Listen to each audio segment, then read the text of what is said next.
Good evening, everybody, and welcome to Performance E-Streaming. It's Sunday night. That means only one thing. It's time for the Australasian Supercar eSeries, brought to you by my Private Cellars, and we are here for race 11 of 11 of Season 7. Yes, it is the final race here at, well, the home of Super Speedways. It's Daytona, and we are looking forward to tonight's action. I was Mr. Carl Wilkinson, with being joined up here in the booth tonight by Mr. Mark Johansson. Mark, how you going, mate? Yeah, good, mate. Good to be back here for the final round. And I believe it's probably our last race for the year.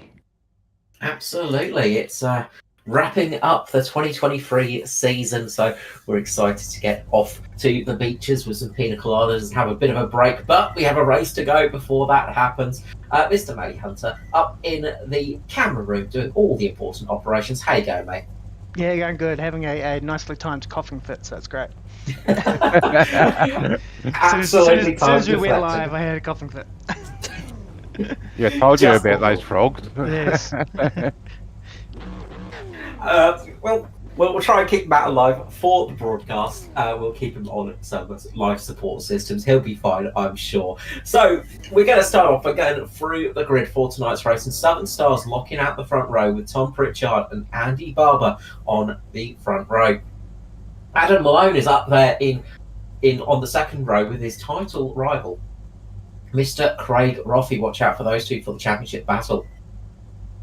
It's Kim Roffey and Chris Finley on row number 3. Raymond Yeager and Darren McKenzie make up our fourth row. Row number 5 is Troy Davidson and Greg Spencer. Gary Wellman and Justin Whitcher make up row number 6. Aiden Schultz, Peter Madison on the 7th row tonight. Row number 8 sees Todd Baxfield and Nigel Patton. It's Aaron Dillon and Adam Johnson on row number 9. 10th row is Dwayne Priest and Nicholas Walsh. And that's the last of our qualifiers. So Tim Blundell, Brian Blundell, Brent Hobbs, Derek Jacobs, Kobe Jordan, Shane Roffey and Andrew Carr make up the rest of the field. But championship-wise, it's really between Andy Barber and Craig Roffey tonight. Those two are going to be the ones fighting it out for the championship tonight. But Roffey comes in with 145 points. Andy Barber only 132, so a lot to make up in this race, Mark. Yeah, definitely going to be a big race tonight. Excuse me, as I get the frog in my throat. We've seen a close race last night with the Warriors. I'm expecting a very much similar race here tonight, with the championship contenders really coming to the forefront tonight. Absolutely, it's going to be a tight battle for that championship, but 3 Southern Stars cars up at the front. Andy Barber on the front row. That's going to help him out, help him avoid any early incidents, of course. Super Speedways, known for the big crashes, Mark, and we could well see a big one here tonight. Yeah, big field, so definitely on the cards, and we do know what Daytona is like with the big ones. It's just a matter of when it's going to happen. See how it all unfolds. So quickly, just glancing at the weather forecast, it's a very, very nice evening over in Daytona. It is 20 degrees air temperature, 20 degrees track temperature. It is all on the right areas, and that's going to help us out with the cars keeping cool as they're running in pack formation, of course. Yeah, well, Carla, I would expect early to try with these boys to try and sort themselves out. And we may even see some three wide running in the first couple of laps. I would not be surprised to see that. So we are about to go green here tonight for this race. It is Pritchard and Barber going to be leading away for Southern Stars. And when the green flag drops, we're going to shut up so we can enjoy this, the final start of the season here at Daytona for the Australasian Supercar eSeries, brought to you by my Private Cellars.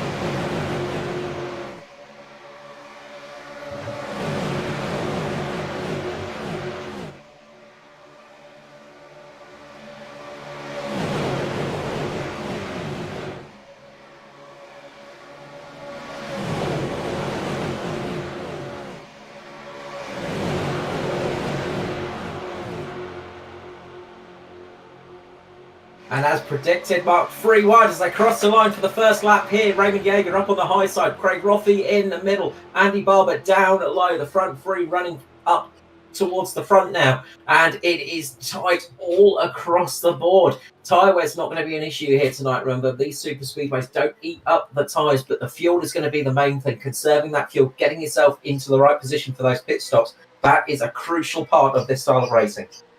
Yeah, definitely is. And just an update, Aaron Dillon started from pit lane, and it looks like we've lost Derek Jacobs. I don't think he's joined the server. So unfortunate for Derek and unfortunate for Aaron Dillon out of pit lane. That's going to be painful for Dillon because he's not going to be on the back of this train of cars, not able to catch on to the draft pack, and that drops you off so quickly around here. You realise just how much these packs make a difference. Of course, when you're sitting behind these cars, you don't have all of that nasty air to push through in the car. You don't have to worry about forcing your way through the air and having to worry about that downforce. There's a little bit of contact between Roffey and Yeager there. Somehow, Craig Roffey saved that car at the front of the pack. That was almost a huge accident. Just laughing at some of the comments that are coming over the race radio. Yeah, so a little bit of a touch, and Craig very lucky to keep hold of that car. That could have been, I'm sure Andy Barber would have been looking in his mirrors there, just going, yes, please have a big accident, Craig. That will help me in the championship for sure. It did not happen though. Craig Roffey somehow saved that car. That was excellent car control from Roffey. That was going to be one of the savings of the season. Yeah, definitely. I'm just looking back at Aaron Dillon. He's just coming across the strike now, so he's got a very big gap to make up. What he's got to hope for, Carl, is a caution, an early caution that'll bring him back up into the fray. And as we can see, Dillon's just coming out of 1 and 2, and the rest of the field is going into 3 and 4. So it's a huge gap. And we know how big an effort it is to catch that lead pack once you lose it like that. Yeah, I'm still sore from that last night, but it is going to be a thing. The other thing as well is he's going to be using a lot more fuel running out there on his own, and that's going to be the real killer. Just looking at the sort of lap times, and it's about 4/10 off. It's not as big as an advantage as you get in the NASCAR with the supercars because they've got the big draggy wings. They sort of don't quite work in the same way in a draft pack as your NASCARs. We're just, we got a wreck happening in the background, and that's going to bring out that first caution as somebody has gone airborne there. Who is that rolling their way down the track? I think it might be Todd Maxfield. Aiden Schultz there, is it, involved? That was a huge incident. Todd Maxfield, Aiden Schultz make contact, and Todd Maxfield is sent to the stratosphere. Let us watch this replay here. The first caution here on lap number 6, and that is going to save Aaron Dillon's race for sure. So Maxfield just looks like he gets a little bit of a wiggle on and just goes down. Just gets into the back of, didn't quite see who that was, the Kingsman Racing entry of Adam Johnson. And he's just gone down and made contact with the rear of Aiden Schultz's car. That spun him up and around. And that has caused a huge accident down the back of the pack. Maxfield is going to hope he is not using VR. Yeah, if he's using VR, I think he's looking for a bucket right about now, Carl. That thing went for one heck of a ride. And a few drivers were caught in that. Shane Roffey just avoiding a lot of that incident. Andrew Carr took a big whack to the front in the 897. That's going to be a painful repair job for him tonight as well. Of course, because when you lose the front aero devices, when you lose the bonnet or things like that and get a crumpled up nose, that will slow the car down a fair amount. Yeah, at least it'll be cool. So that's one good thing. Just looking at Aiden Schultz's car, mate, he looks like he's got away relatively clean out of that. So good news for him. He's just lost some spots. That's about it. Yeah, it just looked like it just touched the rear quarter panel and just spun that car a little bit and managed to keep it going in the right direction. And that has saved the night of the Golden Octopus entered car. So everybody's going to be coming into pit lane, I imagine. Might have a couple of people sticking out, just trying something different, but they're all going to come in for a little bit of gas here, get some fuel in the tanks, and get back out on track. Craig Rocky stayed out by the looks of the car.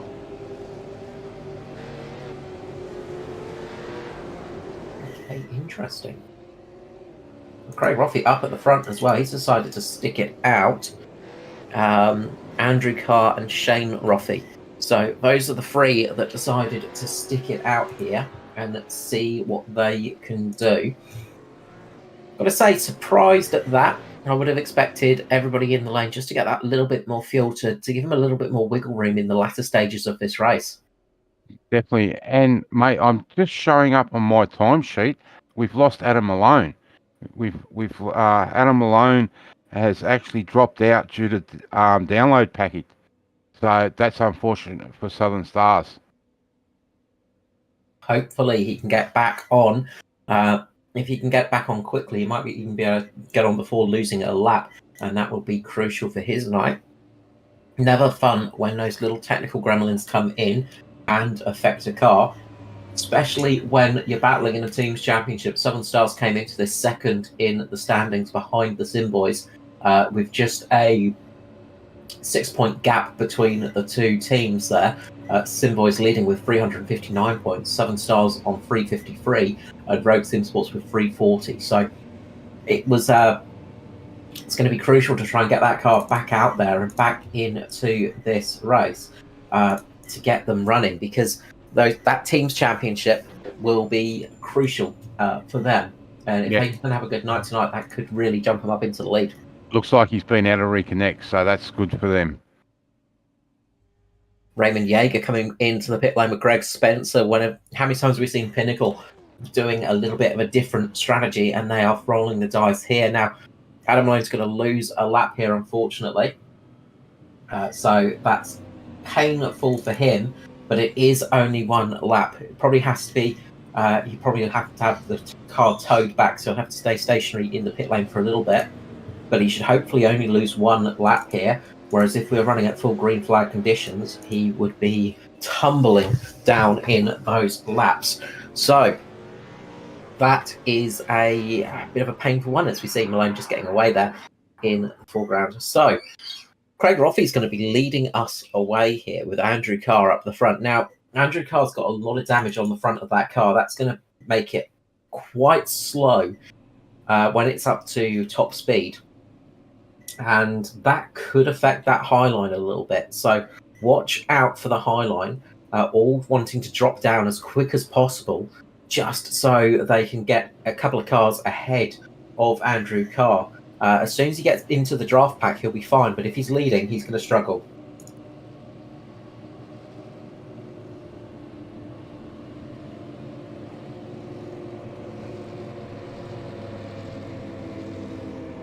Okay, so. Sorry, Carl, I'm just listening to the race radio. iRacing's had one of those moments where it's changing positions of the drivers, and they're just trying to sort themselves out before we go green again. Always a fun place to be, but hopefully that will all sort out and nobody will get any errant penalties from that one. So we are about to go back to green flag racing, and it's going to be Craig Roffey leading away in the 030. Andrew Carr up on the high line, Andy Barber and Shane Roffey just behind. So we're going to go back to green flag racing here at Daytona for the Australasian Supercar eSeries, and right away Andrew Carr drops right down to the low line, gets himself behind Roffey there, and that's going to help him keep that car up to speed.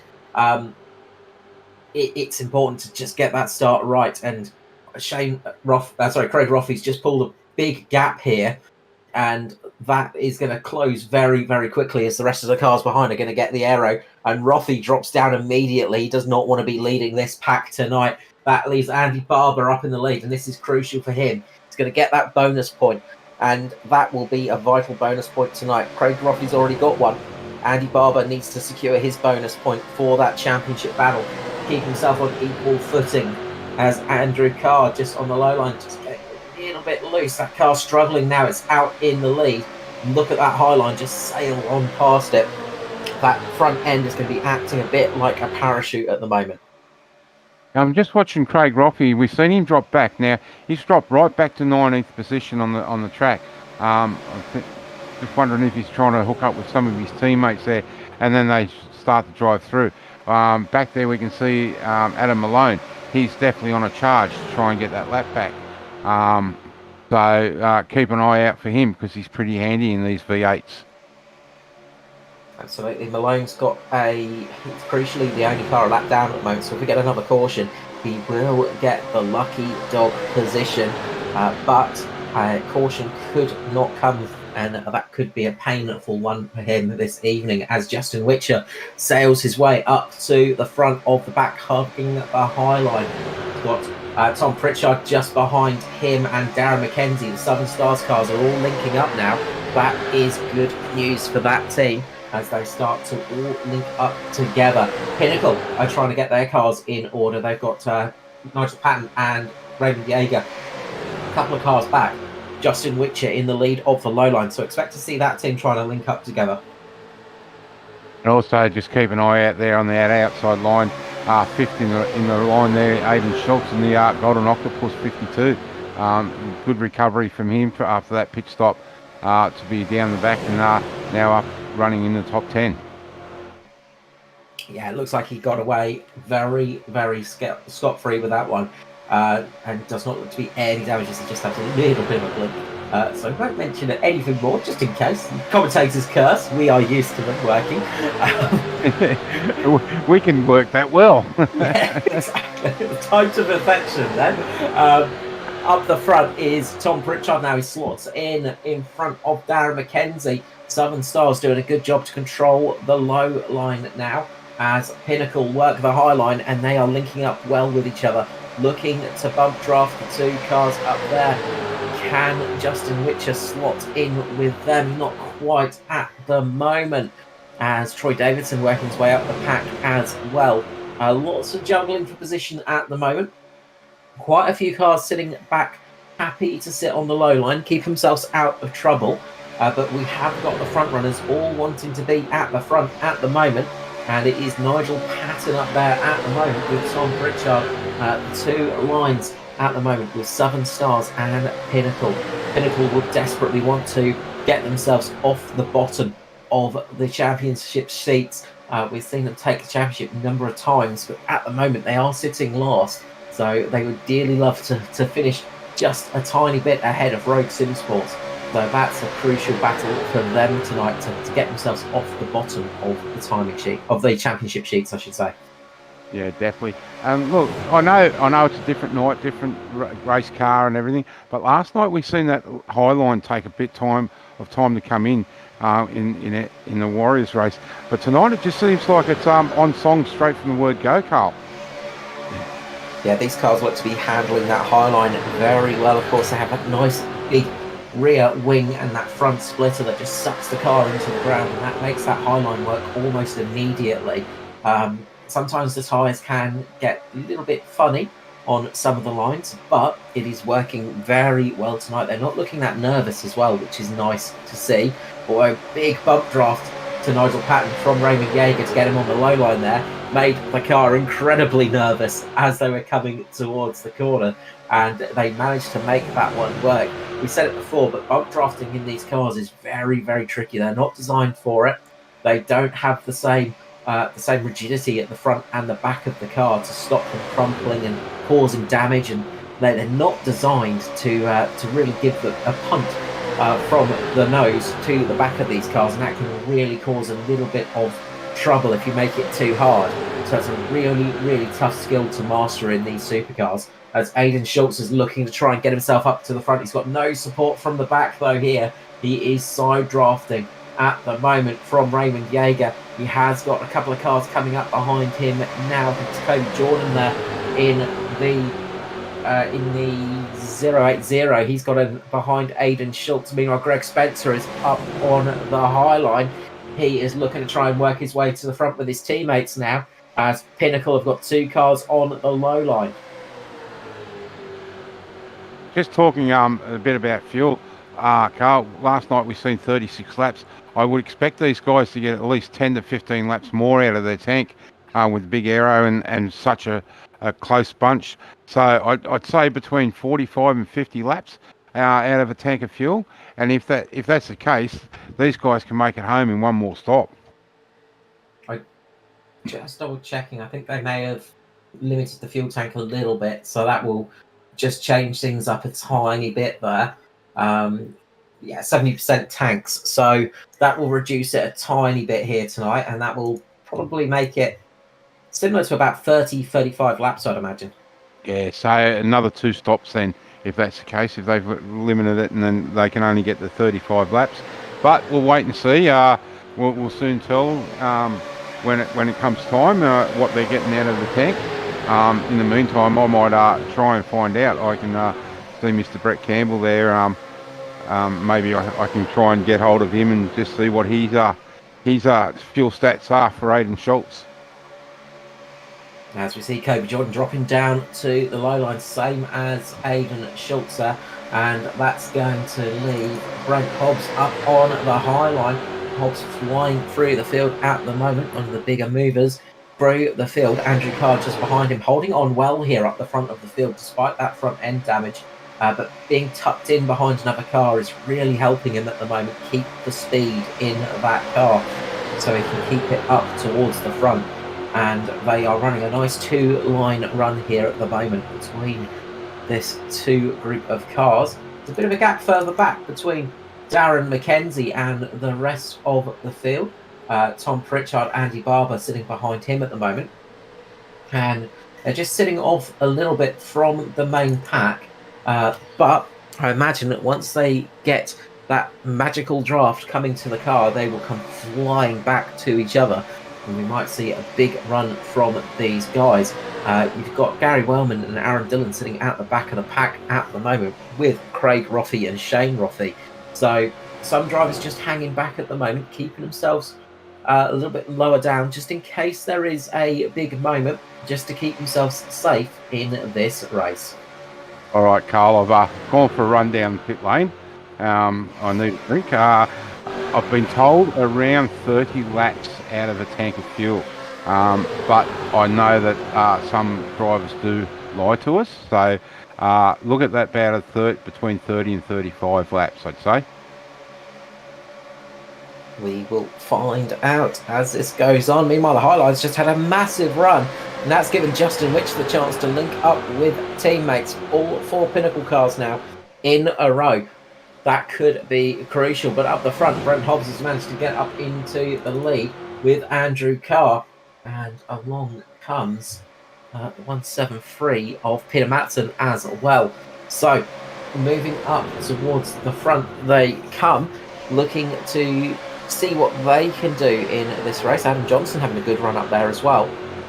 Andrew Carr up in the lead of this group now, and we'll see how much this affects him, because I imagine that front end of that car is going to be a little bit struggling. It's not going to be as fast as some of the others around him, and that's going to slow it down a tiny bit up at the front and give those cars behind a chance to absolutely come flying by.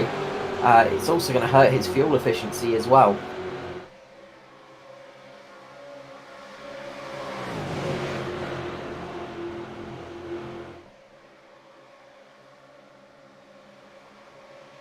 As up on the high line they go flying, and Troy Davidson takes the lead with Adam Malone up there as well. And Adam Malone has got his lap back at the moment. He is leading the field, but crucially he's got his lap back. Now if caution comes out now, that means he will fly around the field and get to the back of this pack quite quickly. So he's just going to be battling for that lucky dog spot at the moment. Unfortunately for Adam Malone, who had a connection issue earlier in this race, that's really hurt him and caused him to have to run a slightly different race to the rest of his teammates who are sitting comfortably with each other. He's having to run right up the front to try and secure that lucky dog position or get his lap back ASAP.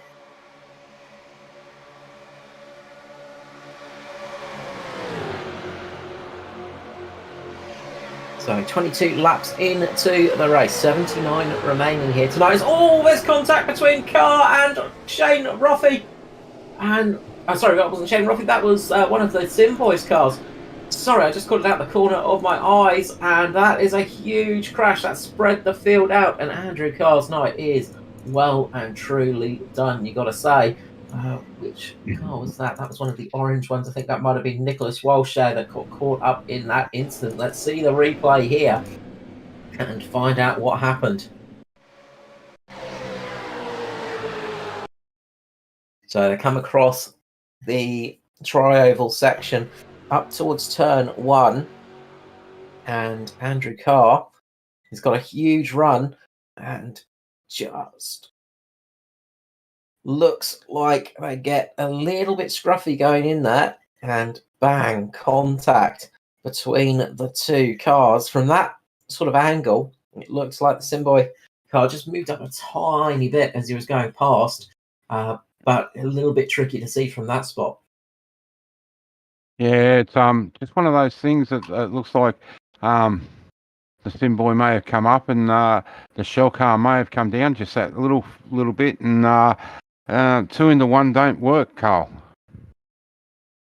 No, especially on a super speedway, it really, really catches the cars out, and you're traveling at such speed that it's so easy to get pitched up and really damaged in a situation like that. And that's exactly what happened to Nicholas Walsh and Andrew Carr.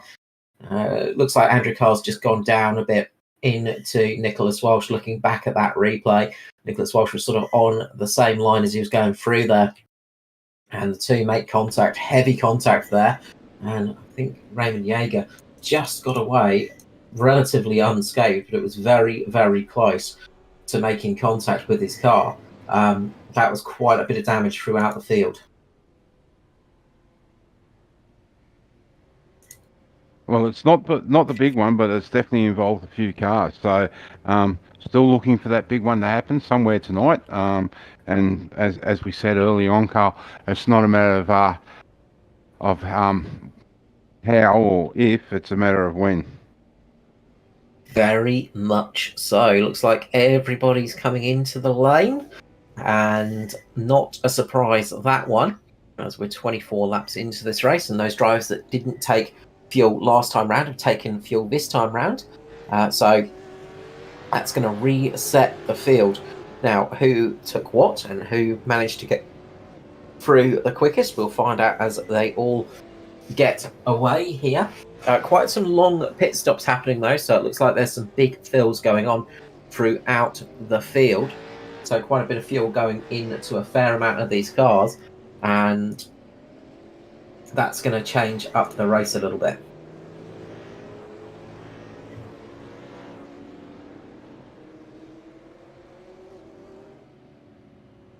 So Troy Davidson is up into the lead now of the race, with Adam Johnson up there as well.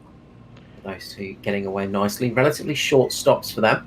Of course, they're some of the drivers that made those stops in the first caution. So they had a little bit less tank to fill, whereas people like Shane Rothey and I'm trying to think which cars didn't stop last time round, but I know Shane Rothey didn't. He had to be stationary just a little bit longer to get a full tank of gas into that car. So we are going to be taking a little halt in proceedings as they all work their way back into position, as they clean up the track, get everything ready for the next stage of the race. 24 laps in, 76 to go. See Adam Johnson darting down just for another little splash of gas here. So obviously wants to get as much fuel as possible into that car, because thinks that's going to be beneficial for this stint. That caution was good news. Point that, because that's going to really save his night and get him back into this race. So some good news for Adam Malone there after that earlier issue with the dropout of his internet. That's going to get him back into tonight's race. Yeah, it's also good for the Southern Stars team itself, with now the 4 cars back on the lead lap.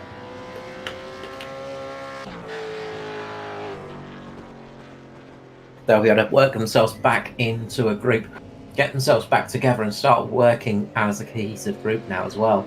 I think they're a bit split up in the pack. but we've seen them working brilliantly to get themselves connected once we've gone back to green flag racing.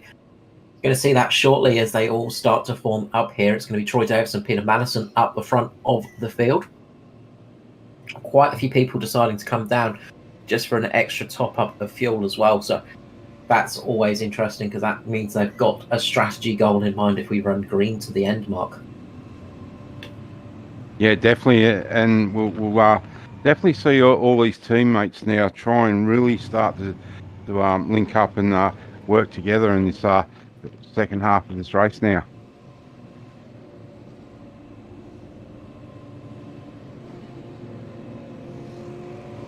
A couple of cars that have dropped a lap in that one. Raymond Yeager has dropped down a lap, unfortunately. Nicholas Welch is still getting repairs. I think we've lost Andrew Carr from this race. Todd Maxfield still getting a lot of heavy repairs in the pit lane. So not too many casualties at the moment through tonight's grid. As we said, the big one's not yet fully happened. But we've still got time for that as we go back to green flag racing here at Daytona. 25 laps done, 25% of the race distance done, 74 laps remaining now. We are coming in to the next phase of tonight's race and a very spread out start here. Lots of cars in just different positions. Dwayne Priest dropping right down on the line there and keeping the car as low as possible. Darren McKenzie getting away a little bit roughly. And Troy Davidson just building out a huge gap at the moment, but that's going to close up very quickly as the rest of that pack now start to get the slipstream behind him. They will go rocketing by Troy Davidson like he is standing still, I'm imagining.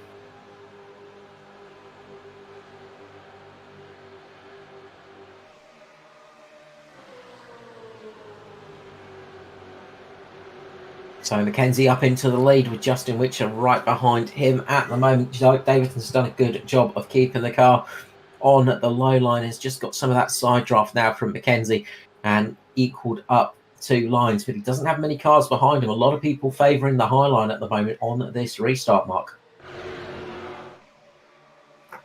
Yeah, definitely. The high line's the choice of the night. We've seen this happen a fair bit with the NASCAR guys. They get that quarter way into the race and find that the high line's the way to be. But right at the moment, it looks like the low line's still the quickest out there. You see Darren McKenzie dropping down. Raymond Yeager working his way through the pack nice and quickly there up to the front of the field. Remember, he is a lap down at the moment, so he will be desperate to try and get that lap back and sit himself in a position where he can get the lucky dog if it is called. Working with his teammates as they do that. Looking at the championship drivers, it's Craig Roffey down in 22nd position at the moment. So he's sitting down there towards the back of the grid. And where do we see Andy Barber? That's the next question. Andy Barber in 16th position. So sort of sitting down a little bit further in the pack. Kim Roffey, he's sitting in 9th at the moment. Currently sitting 3rd in the championship. So the sort of championship rivals are sort of very spread out at the moment and all in different positions in the pack. But at the moment, it's Darren McKenzie in the lead in the Southern Stars car, with the 2 Pinnacle cars up on the high line looking to work together here.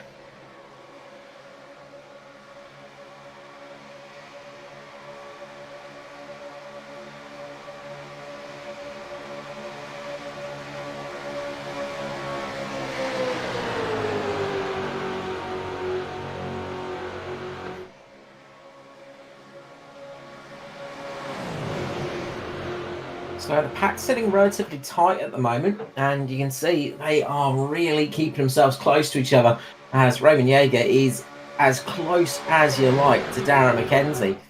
They are keeping a really tight formation at the moment, and that can be good to keep the fuel efficiency up as you're a little further down the pack. It's going to help you get longer into the stint, but those cars up the front are going to be using a little bit more fuel in this one, so expect to see them cycle a little bit later on in this race as they continue on. to try and do a little bit of fuel saving to see what they can do.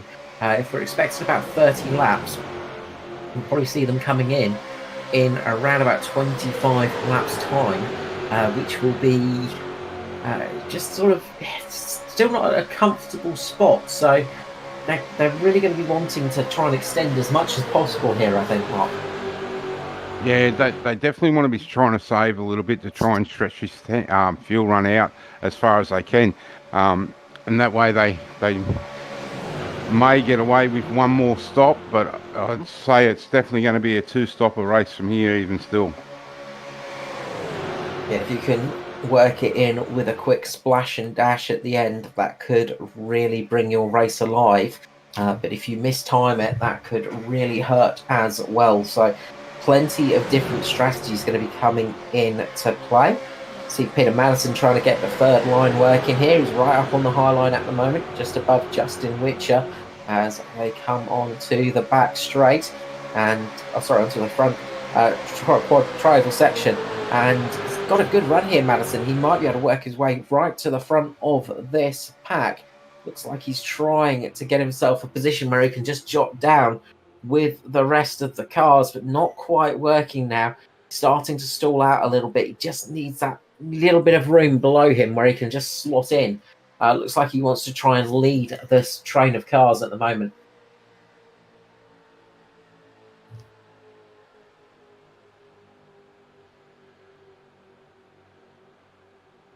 We see three wide here between Davidson, Jaeger, and Matson as they come through the corner. And got to be so precise when you're driving these cars, especially three wide. There is room to go four wide at Daytona. It's not easy. It can be done, but three wide is scary enough as it is. Yeah, I wouldn't want to be involved in four wide. That's for sure.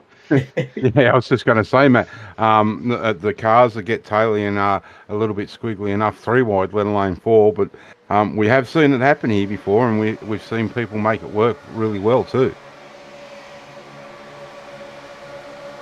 You definitely need to take the big bravery pill before you take it four wide, but that leaves absolutely no room for error, which is you need that little bit of wiggle room sometimes when you're traveling at over almost close to 300 kilometers per hour at some stages. You need to have a little bit of breathing room either side of you, because these cars do like to wander a little bit left and right. And when you start getting in, especially in the middle of those packs, it's where you start to get some real dirty air, and it just makes the car very, very tricky to get right. And that can cause you a lot of issues with the car swaying left to right as Peter Madison drops down in front. I think this is his goal for this little run, to drop himself into the lead of this group of cars and get himself up front on the low line, which he has done perfectly.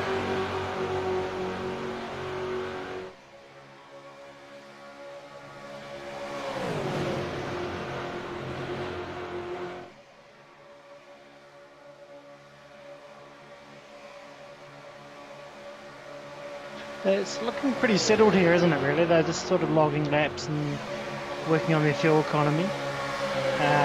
Obviously, Madson's pressed pretty hard there to get into the front of the pack. I imagine everyone behind him is probably sort of keeping an eye on their fuel saving and being a bit light on the accelerator pedal. Yeah, it's the nice thing when you're sitting a little bit further back in the pack, is you can sort of run the car at sort of three-quarters throttle, maybe half throttle at some points on the track, and that really saves an enormous amount of fuel. Whereas when you're right up the front, you're full to foot to the floor, and you're having to constantly keep the car up to full speed. And you can hear sometimes drivers having to shift it just briefly as they're driving along, just to keep the car in the highest rev range possible. And that's something that drivers will be doing quite a bit here. So when you're sort of behind a car, you can easily keep it into fifth gear or so. But when you're out in front, you have to drop it down a gear just to keep the speed up. And that's always a tricky balancing act, as it can really cut the speed off to the cars behind. But we see this big long line of cars at the back, and they're pretty happy at the moment sitting where they are, as Adam Johnson gets a monster run through the middle there, gets himself up into the lead as they come round turn number 4, and he has decided it's time to get his little tick for this race and lead a lap as they come across for lap 37 of 100. Yeah, watch for Jaeger to make a run and drop down the front as well. He's desperately trying to stay in front of the leader so he can get that lap back if there's another caution. He's currently the only car a single lap down. Nicholas Walsh, he's out of the race, I think, so everybody behind is not really one to worry about for Raymond Jaeger, but he would dearly love to get back on the lead lap of this race, and just a quick caution could make that happen in a heartbeat. But he's got to make sure he's not involved in it and he doesn't make contact with any other cars, because he will lose that lucky dog chance if that happens. So best place to be in this situation is right up at the front, where you're not likely going to be having to avoid other cars in a big accident here at Daytona Super Speedway. He's battling pretty hard to stay up there. The other cars around him are getting good runs and looking like they're going to pass them. Of course, he's trying to do what Adam Malone did and come back from the lap down by passing the leader on the track. But yeah, he's having a really torrid time staying there. Yeah, that's it. I mean, obviously, if you're in the lead of the pack, when that caution flag comes out, you'll get the lap back no matter what. If you're in the position where you're behind the leader, that's when you require the lucky dog, and that means you sort of can't pit on the same lap as the lead pack. You're going to fall back a little bit at the start, and also you run the risk of not even getting that lucky dog if there's a little bit of contact made. I'm just looking at Adam Malone. He's been sitting up there and he's been working away quietly for the last 3 or 4 laps. He's now caught that lead pack, so look for him and Mackenzie to link up and try and push each other to the front. It's a bit of a split strategy going on for the Southern Stars here. We've got Malone and Mackenzie are up near the front, but then we've got Pritchard and Barber sitting back on the back of the pack, really. So that's sort of, interesting. Is that Gary Wellman we can see charging up? It is indeed. Gary Wellman is flying up to the front, and he's decided it's go time for the mean green machine. That is Gary Wellman. Yep. Driver that's not had the best end of season this year. Had some fantastic results all year long. So his 2023 season has been absolutely incredible. That through the middle half of the year and the first half of the year, he was almost unstoppable, but has fallen off a little bit in this third season of the year, in this season 7. But I was looking at the year, sort of the full year in standings, and Gary Wellman would be leading the rest of the field by 174 points over the full year. That's impressive, because the last time we were here at Daytona, I think, was the race where he came back from 4 or 5 laps down to win it. So, yeah, it was an amazing race, that one. 4 to 5 laps down due to a technical issue at the start, wasn't it? And he lost the 4 or 5 laps at the start of the race, and then through cautions and racing his way past the leader, he managed to get back on the lead lap and win the race.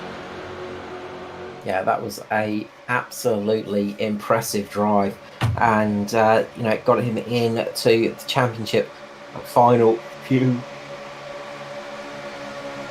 Just seeing what happened there. Malone looked like he maybe led a lap and then decided to get out of it. Yeah, that's what I was just looking at. He just seemed like he pulled down below that line and decided to drop back a little bit. Maybe looking at some fuel saving, guys. Could well be. I mean, if he's wanting just to get that bonus point for the team and then just sort of get himself back a little bit further, but he's got a couple of teammates up at the front, you got to say, and so just maybe being a little bit safe here. So obviously they're all running some slightly different strategies at the moment in that team, and Darren McKenzie looks pretty happy leading. He's sort of led quite a few laps here and been sort of in the lead of that low line for a long time.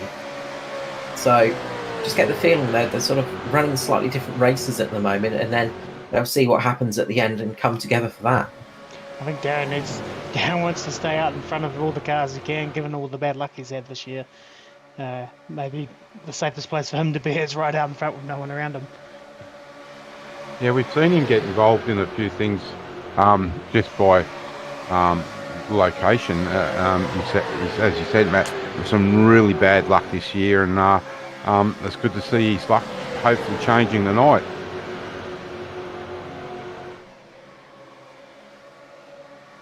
If he hasn't had bad luck this year, he hasn't had any luck, it feels like. And we've seen mechanical sort of technical issues plaguing the Southern Stars team as well. Just little things that go wrong, like internet dropouts that we saw for Adam Malone earlier in the race and things like that. It's just been one of those years for that team. So hopefully they can get a nice long race without any more troubles for now until the checkered flag, because they deserve a drama-free race for sure. Meanwhile, Greg Spencer and Raymond Yeager are sort of linked up with each other. So two Pinnacle cars working together, the RKJ Web Services car ahead of the My Private Cellar version of the Pinnacle car. Of course, series sponsors, and thank you to them, as well as United Electrical Solutions and Hot Toddy Heating Installations, Whitcher Electrix, of course. A big thank you to all the series sponsors for helping keep us on the air this season, keep the racing coming to you live here on Performance eStream in the Australasian Supercar eSeries. Now, Matt, you heard it. Carl's definitely put the mocker on the Southern Stars driver. So if anything happens, we can definitely blame him. Yeah. Oh, I'm not the one that was talking. Jaeger. I'm not the one that was talking up the Southern Stars' chances before the race, Mark. I mean, I'm going to try and pass the black as quickly as I can. Yeah, we've got to learn not to talk up the chances of any driver, because it is the commentator's curse for them. Oh, we're getting close to each other there, down the front straight. I took a big breath there as I thought, oh, here we go. As Greg Spencer drops down in front, gets the lead of that low line now. And Darren McKenzie straight up on the high side, trying to get the slingshot right round, get himself back up into the lead here. Darren McKenzie definitely wants to be leading this race as much as possible. I wonder if he's going for the most laps led, trying to get that sort of tick for the team, trying to get every last little bonus point they can squeeze out of this race. Of course, that could be another little strategy that's going on for the Southern Stars team here, just trying every trick in the book. And we've seen that from Pinnacle before, where they really do try for every single bonus point in a race, and that can really pay off, because all of those points do come up nice and quick, as Nigel Patton gets a huge run up on the high side as we go 3 wide once again up the front. It is Patton, McKenzie, Spencer up at the front, 3 wide, the two Pinnacle cars and the one Southern Stars in the middle. Darren McKenzie's got Adam Johnson right behind him, a little bit of support behind, but then it is a vast sea of nothingness back there. It is all on the low line at the moment, everybody sitting down low. Nobody wanting to form a second line at the moment.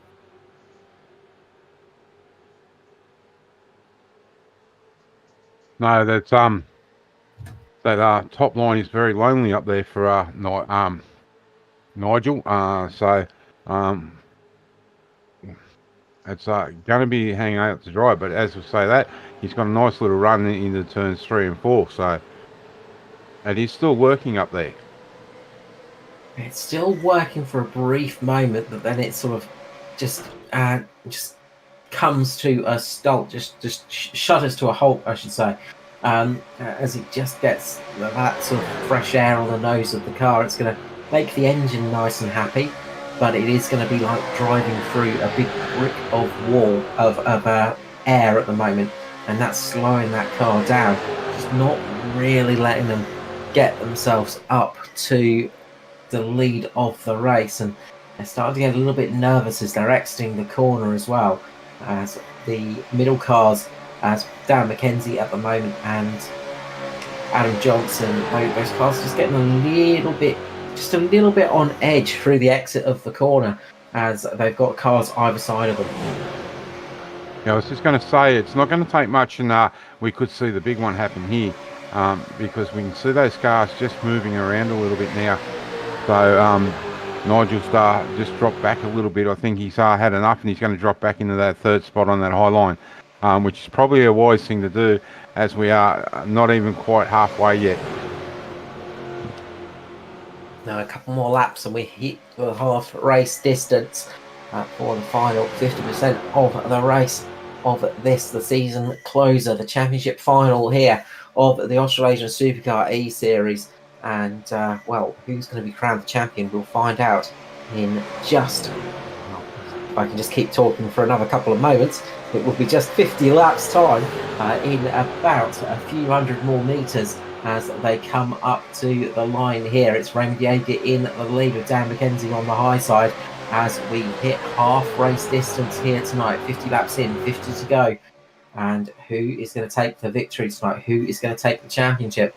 And who is going to score the last win of the season? All of these important things to grab for the final race of the year, Mark. Yeah, definitely. I was just going to say, Carl, who do you want to put the mocker on? And we'll pick drivers now. Oh, who hasn't paid us the exorbitant fee to not talk about them? It's too tricky on a super speedway. It is anybody's race. Got to say, Dan McKenzie, he's been doing good up at the front at the moment, but is that going to come back to bite him with the fuel mileage? That could be the big thing for his race. That could just hurt him as this one goes on, as they're starting to get close to that pit stop period. I would probably put the mockers on Gary Wellman because he's not had a win for a few races and he would dearly love to close the season with a victory, I'm sure. Yeah, definitely would. We seen him join the race last night, but didn't have the great start. I think he had some technical issues last night, so let's hope they don't come back to bite him tonight. As he's always in with a chance so long as he's in the field. Troy Davison there just getting a little nudge, looked like a little bit of netcode banging as they're going down the straight, and he managed to just save the car. So luckily it happened down the back straight and there was no harm, no foul there. He just lost a little bit of time as Adam Johnson moves himself up to lead the race. Darren McKenzie keeping that low line working though, keeping himself up the front, and well, the old fuel gauge must be getting a little bit low right now. They're about 28 laps into this stint, so that's going to be I'm sure we're going to start to see some cars getting into position, and we're going to start hearing cars on the radio as well in a few moments looking to come down into pit lane. Yeah, definitely we can see that high line now, and as we say at Carl, they start to peel off. Almost prophetic there, wasn't it? It was almost like I knew something. I can assure you I do not. But they have come down the lane, a huge group of cars there, making it 29 laps. And well, that puts it on to about the 30 lap mark, because Darren McKenzie was leading a lot of that run. So I reckon he was running on vapours as he got that car into the box. So Peter Matson takes the lead with Justin Whitcher and Adam Johnson now, as we've got our first round of green flag pit stops here. Lap 53, 47 to go. Peter Madison's in this lap.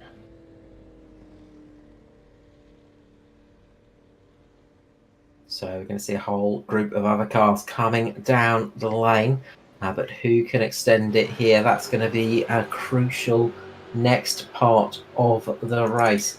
So we've got a whole heap of cars coming out of the pit lane, and a whole heap of cars still on the racetrack. We've got Adam Johnson, Justin Whitcher, Nigel Patton, Troy Davison, Gary Wellman, Dwayne Priest, Chris Finley, Aaron Dillon, and Brent Hobbs out at the moment. The rest of them have been into the lane. So how much can they extend this stint?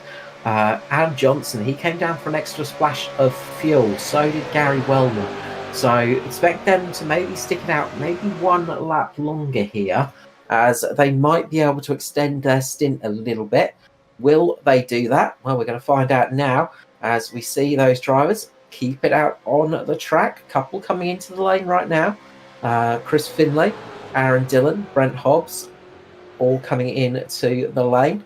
So there's sort of some drivers here doing a great job of extending the stint, and that's going to help them in the next half of the race because they won't need to take quite as much fuel to get them to the end.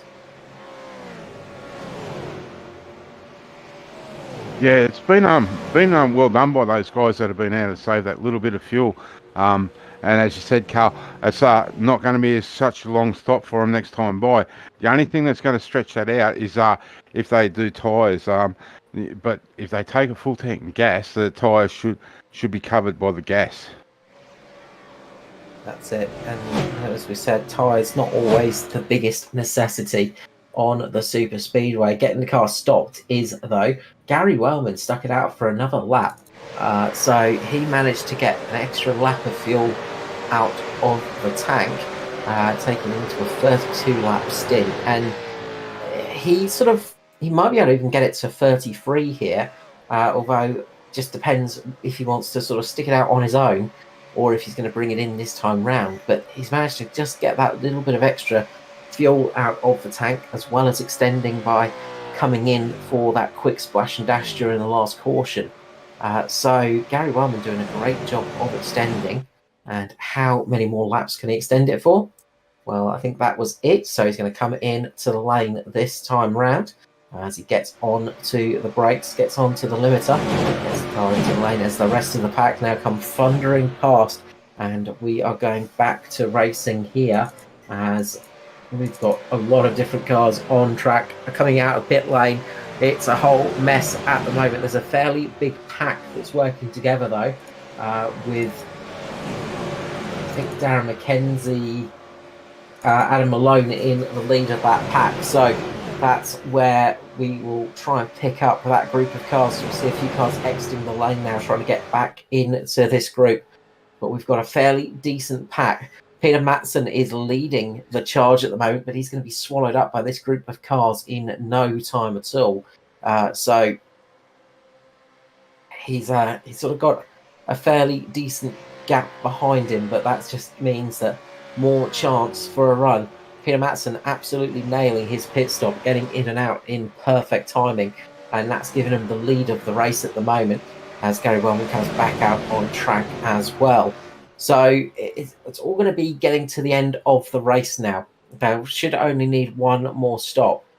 So that's going to be who comes in first, who comes in with only a little bit of gas left in the tank. It's all going to be a matter of what strategy you want to run here to the end of this race. Yeah, well, now the question is, who wants to do the undercut?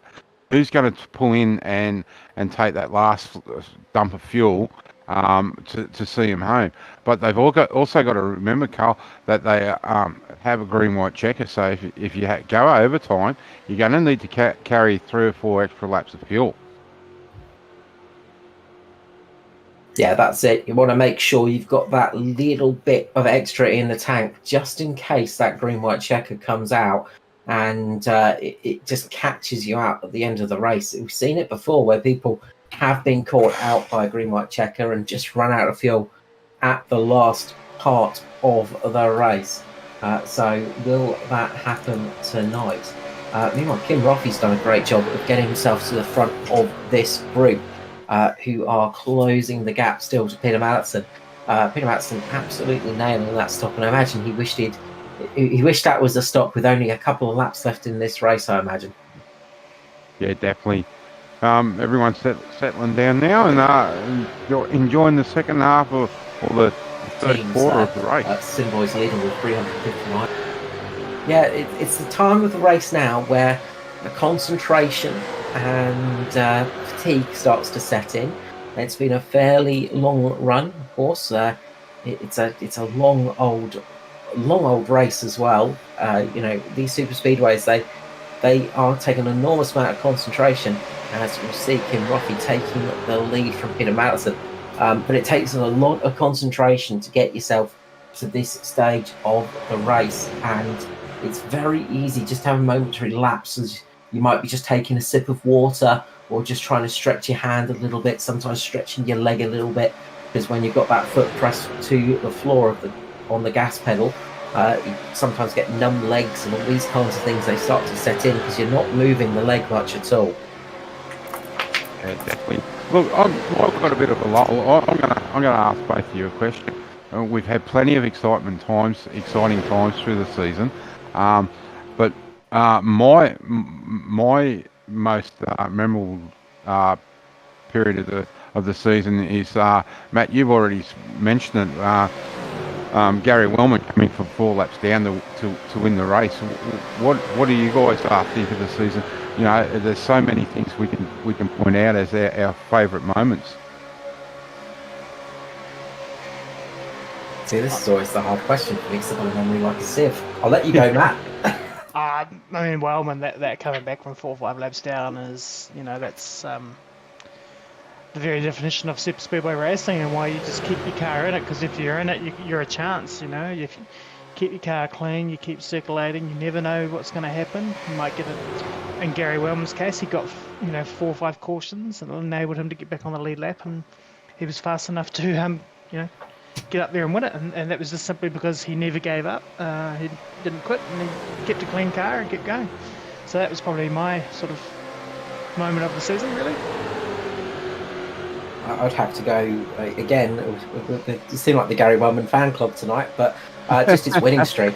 That winning streak he had was absolutely phenomenal. It was just nobody was able to touch him for a fair few races in season 2 of this season. He just absolutely was untouchable, and every race he just had the knack of getting those wins and just being in the right place at the right time and absolutely nailing the strategy, nailing the finish, the run to the finish. We saw a lot of close finishes there as well, of, you know, absolutely nothing between the car, you know, not even a couple of milliseconds. It was a millisecond separating the cars at some stages, but taking those victories in a row was something special, and you know, that was some of the best driving we've seen in a long time. He was just absolutely on it at every single race. The other highlight for this season is seeing these cars go back to where they belong, not belong, but where they're generally raced, and that's on the road circuit. We've seen 2 really good races. We've seen Rocky really dominate those road courses. Yeah, absolutely. Seeing the cars head around Spa was fantastic. And look, coming to sort of fill us in on the never giving up attitude of a sim boy is Aaron Dillon, who's just come. He was started the race from pit lane, and he has now got to the front of the pack. So leading leading for a lap there, Aaron Dillon, he has absolutely got himself back in the race from a position that looks like it was going to be tough earlier on. Yeah, definitely a great drive back from him. You know, some really good driving, and we've really been spoiled from the racing this year. Where, as you said, Carl, the racing has been really close all year. Not just in each season, but the whole year has been really close racing. And as you said, we've seen some really close finishes. And if anywhere, Daytona is probably another place where we're going to see another close finish tonight. I think you mentioned, Mark, about the road courses this season, and it has been a really good and exciting addition, because I was just trying to find the right words to describe it.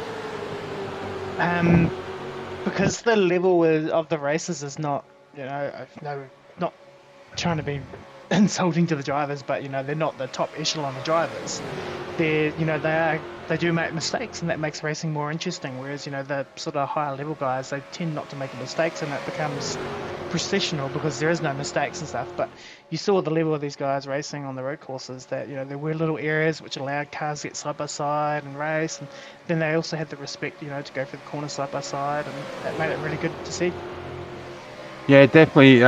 Phillip Island was the one that stood out to me.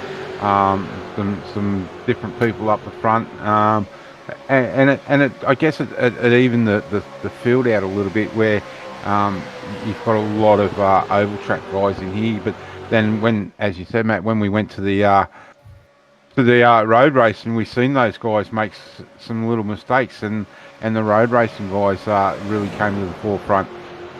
So all in all, I think the admin has done a fantastic job this season, and I'm for one take my hats off to them because they've done a fantastic job in mixing it up this year or this season. Agreed. Absolutely, it's been a very entertaining season. This season 7 of the series, and so those little extra bit of road course dips in, fantastic stuff, and it just adds a little bit of a different style of racing to just ovals, because we see supercars on the ovals, they almost act like a super speedway almost everywhere, and it just changes it up a little bit, just adds that little bit of difference in to the championship. And we've seen Craig Roffey this year absolutely take advantage of that. And it's not just the road courses, he's been very good on the ovals as well. All of the team, the Rogue Sim Sports cars, have been having a fantastic season. This final one, starting off at the end of the last season.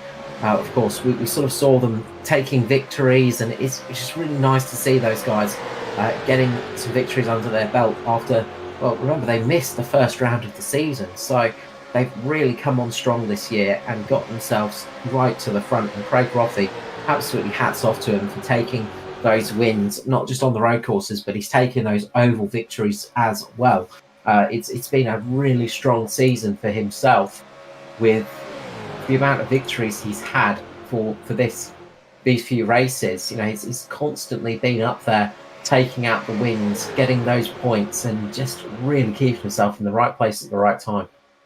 Yeah, definitely. And the other real big thing we've got to take our hats off, I know you've already mentioned them, Carl, but the series sponsors, you know, My Private Cellar, without people like that, and United Electrical, just Whitcher Electrical, Hot Toddys, I just haven't got them all here. Without the support of people like that, we don't have a series, and these guys have really done those sponsors proud. You know, some fantastic paint schemes through the year, some changes up. You know, Kobe Jordan kept confusing us, and again tonight he's got a different paint scheme on. I've noticed. You know, keeping us guessing. The Sim Sports are changing their paint schemes and doing different things. You know, Sim Boys, I should say. So it's been good. I myself have enjoyed this season, and really looking forward to coming back next year. With this being the final race for us in the booth, we get to have a break from each other. Absolutely, and a little relaxed from the rigors of commentary and camera work and broadcasting and things like that. Drivers don't get an opportunity to think about the break coming up. They're sort of busy out there having to race very hard. And Peter Madsen at the moment is doing a great job. He's just got himself up into the lead again, just getting himself ahead of Nigel Patton. Meanwhile, Raymond Yeager is still up there trying to keep himself on the lead lap. Currently sitting in that position. He's got himself ahead of the leaders. So he's in a good spot at the moment to take the lap back if we do see a caution flag. Meanwhile, Adam Johnson, he is about to lose a lap. He's fallen off the back of the pack. We saw Adam Johnson up at the front earlier on. Sort of during the earlier stages, he was sort of leading some of these guys, but he's lost a lot of positions after the pit stops, and he fell right off the pack, unfortunately, and he's about to be swallowed up by the snake. And we haven't seen anyone come down pit lane to try that undercut yet. So it looks like most of these guys are going to run this tank of fuel out and come in and be happy to run that last session out with probably half tanks. Well, we've got 18 cars at the moment sort of in the main pack, and I think it would be suicide to jump down and just ignore the pack at the moment. You're sort of losing yourself so much speed, so much pace over a lap. If you jump into pit lane now, you're not going to get an undercut at all. You're just going to get overcut by the rest of the field running in that pack. You're not going to be able to gain speed on them running out on your own. So you need a good group of cars to be able to do it. And maybe if you had a group of 5 or 10 cars that were willing to jump in with you, you might look at coming in that tiny bit earlier, just being stationary for a little bit less time to get the fuel into the tank. Just try something a bit different. They are at the stage now where they can make it to the end. So this is the point where we would start to see some drivers pulling it into the lane to get the final run to the flag. But I don't think we're going to see anybody try it, at least on their own. We might see a team try to get out and work together, but they need to have a couple of extra cars with them to really make it work, because otherwise they're just going to be dropping like a stone, like we saw Adam Johnson having happen as he fell back into the grass when he lost the pack. He's got Raymond Yeager now right behind him, and this is a battle for position, but it's also a battle for the lucky dog. Yeager's got to keep ahead of Adam Johnson now. Adam Johnson has to keep ahead of Yeager. That's going to be the crucial part of their race, just in case the caution flag flies.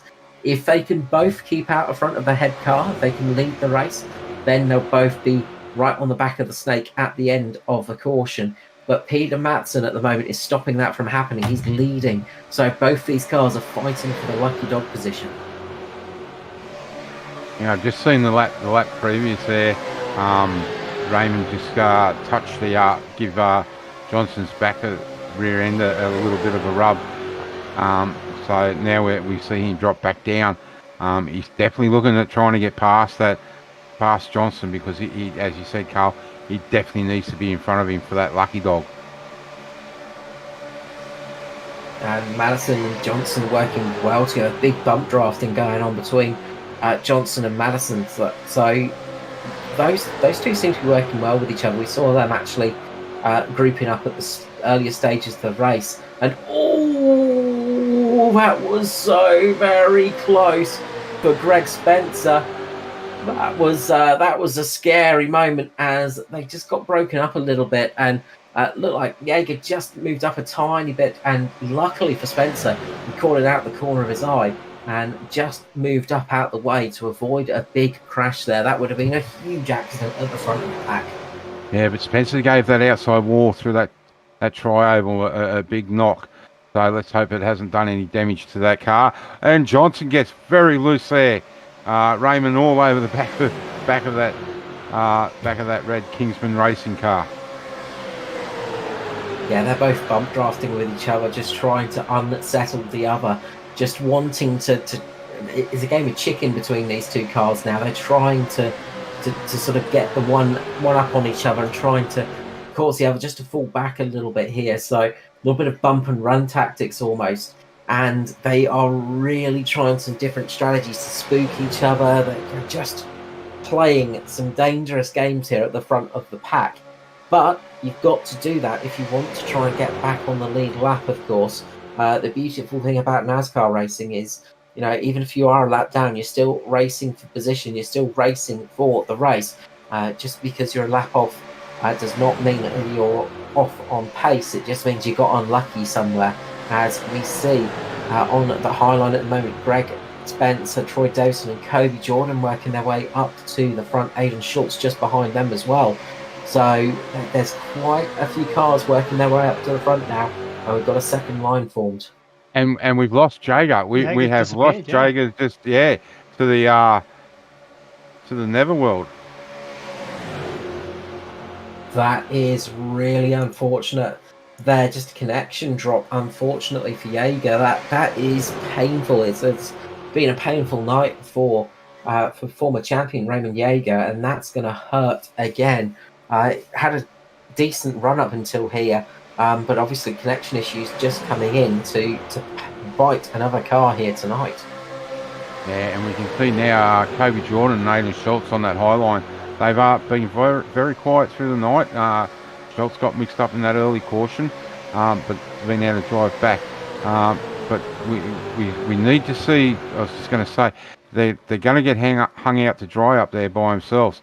But now Schultz has left Kobe up there by himself, so he's going to drop back. Might get a little bit of help from Dylan who's trying to work his way to the front again, but no, he jumps straight back to the low line, and Kobe Jordan drops in as well. So they're all sort of jostling for position back here as well, as it looks like Aiden Schultz is having a little bit of a technical grumble in there as the car is blinking in and out of existence. Hopefully that will settle down very shortly and we won't lose another car up the front of the pack from a connection issue. So nobody's decided to come in yet for their final stop.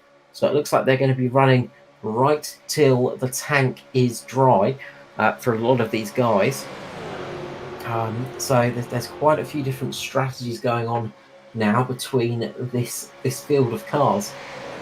As I think Peter Matson's just calling over the radio that he is going to be coming into the lane. So we're going to start to see some pit stop action here. So watch out for the front of the pack. They're coming in for their final stop. How many cars come in with them? That's going to be crucial for these guys. They need a nice group of cars coming in with them so they can work together. If it's just the two cars, then that's going to be a little bit painful, and it is looking like that might be a little bit painful as they come into the lane. Peter Matson and Adam Johnson coming in together. The rest of the field staying out. Now, how long do they stay out? We'll find out in a few short laps.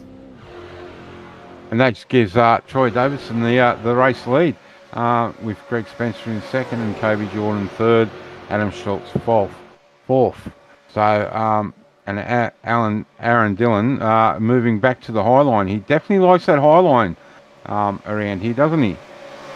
Yeah, he had a huge run there, and I think Troy is just going to lift off a little bit, let Aaron in front, and they swap position nicely there.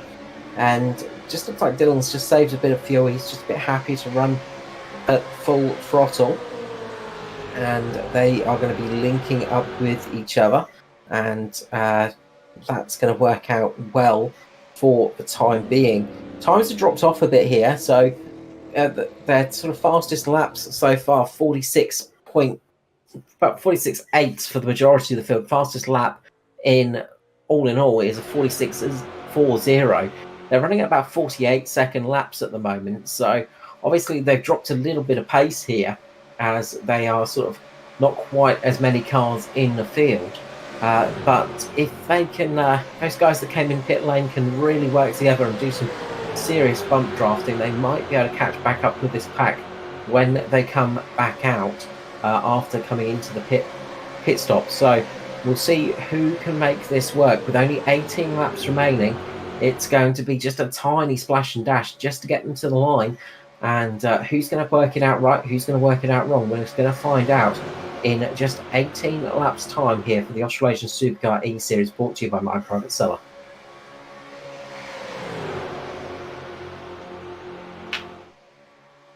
I'm just looking back in the field. We can see there in the back of that line, Matheson and Johnson together, and it sounds like Greg Spencer is in this time by with Justin Whitcher.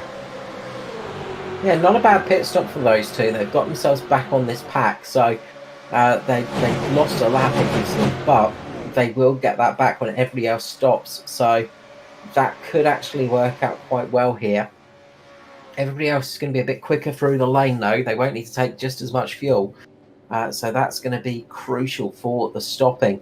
As we see Craig Roffey here on screen, and he is going to be hoping for a good stop here, getting into a good position tonight, as all himself and Kim Roffey there just overshot the box a little bit. They slapped it into reverse straight away and got themselves into the lane. So that's worked out. It's going to hurt them a little bit in time, but it shouldn't be too bad. It was only a very, very small mistake for those two cars as they get out with Chris Finlay. And sorry, Carl. The race leaders are in. All the Sim Boys, Rogue, Southern Stars are in. Okay, so that's a big load of cars coming into the lane. Kobe Jordan, Aiden Schultz, Nigel Patton, and Justin Whitcher now left on track, and Kobe Jordan in the lead of the race. He's going to be coming in this time round, along with a couple of other cars. as the remainder of the pack start just coming out around them as well. So we've got a whole mix of cars on track now, all on different positions, all on different strategies, and they're going to be hoping that they can slot themselves onto the low line so they can pull themselves into pit lane without too much bother as Kobe Jordan and Nathan Schultz bring it into the lane now. And Tell you what, that was some good driving there by those two, because they were stuck on that high line and they needed to get down. Those guys that came out of pits from their pit stop got on that low line, and they had Kobe and Aiden had to make room for themselves. Yeah, they cycled their way through really well there. Good job through all of that. So it's now Nigel Patton and Justin Whitcher out there. So when do they pull it in? As we see a huge gaggle of cars on track at the moment, and that's the Sim Boys and Southern Stars cars with Peter Matson in the group, and can't quite see who else is lurking in that big pack of cars, but they've got themselves linked up pretty well. Gary Wellman had a very good stop, got him out into the lead with Dwayne Priest.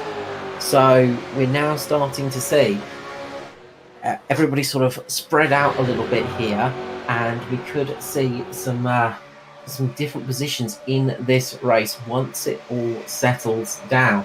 But meanwhile, Nigel Patton and Justin Whitcher are still out there, still in the lead of this race.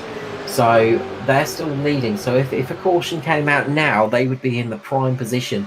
Quite a few people would be sort of caught a lap down as well, and a lot of people would have to wait, sort of get the wave around. But Patton and Whitcher decided to pull it into the lane. They had to. They I don't think they would have had. They would have been running on vapors, Carl. They managed 31 laps in that stint.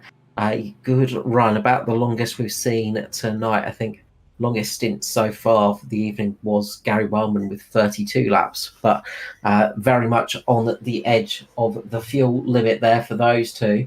And that's going to give Gary Wellman the lead of the race. We're just going to jump back to the back straight right now with a big group of cars, because they are 3 to 4 wide at some stages. They are really going at it now. And we're starting to see the racing really heat up. Up the front, it's Gary Wellman, Aidan Schultz and Dwayne Priest linked up with each other. But behind them, Andy Barber leads the charge with Greg Spencer. And we're starting to see everybody get a little bit less patient now. They're starting to get a little bit more fighty. And this is what Gary Wellman wants to be seeing in his rearview mirror. Because if these guys fight and they continue on with their little battle, running 3 wide, that's going to start to slow them down. Whereas up the front, Gary Wellman, Dwayne Priest and Aidan Schultz can start to extend a little bit of a lead. Not much between them, but if they can extend, they will be in a good position. But that pack is starting to close in on them like a freight train. They are coming in thick and fast at the moment. Justin Whitcher, meanwhile, he had a really good pit stop. That staying out as long as he did gave him the opportunity to come out in front of the rest of the pack. That's given him track position. Not for long, but Gary Wellman will be happy to see Justin there, because that gives them 4 cars in a row. If these 4 cars work together perfectly, they might be able to maintain the gap behind them if the rest of the pack continues on battling. Andy Barber and Greg Spencer need to just work together at the moment on those 2 lines to keep this pack moving forwards. They can't afford to be running 3 wide back there, because that will just slow them down. Justin Whitcher, Gary Wellman, Dwayne Priest and Aidan Schultz could be in a really strong position now if the rest of the cars behind them start to battle. Yeah, just look, we're keeping an eye on these 4. They need to drop in the line. Just wait until the last 5 laps, then start battling. And hopefully they can... we've got a wreck happening. We've got a wreck happening in that second pack, and it's Andy Barber. A huge amount of damage for Barber. The caution flag isn't out at the moment, but surely will fly soon. And there it is. And that is end of championship hopes for Andy Barber, unfortunately. A little bit of, little bit of net code between himself and Adam Johnson. just as they come across the line. And huge damage for Andy Barber, and that's got to be championship over for the number 5, unfortunately.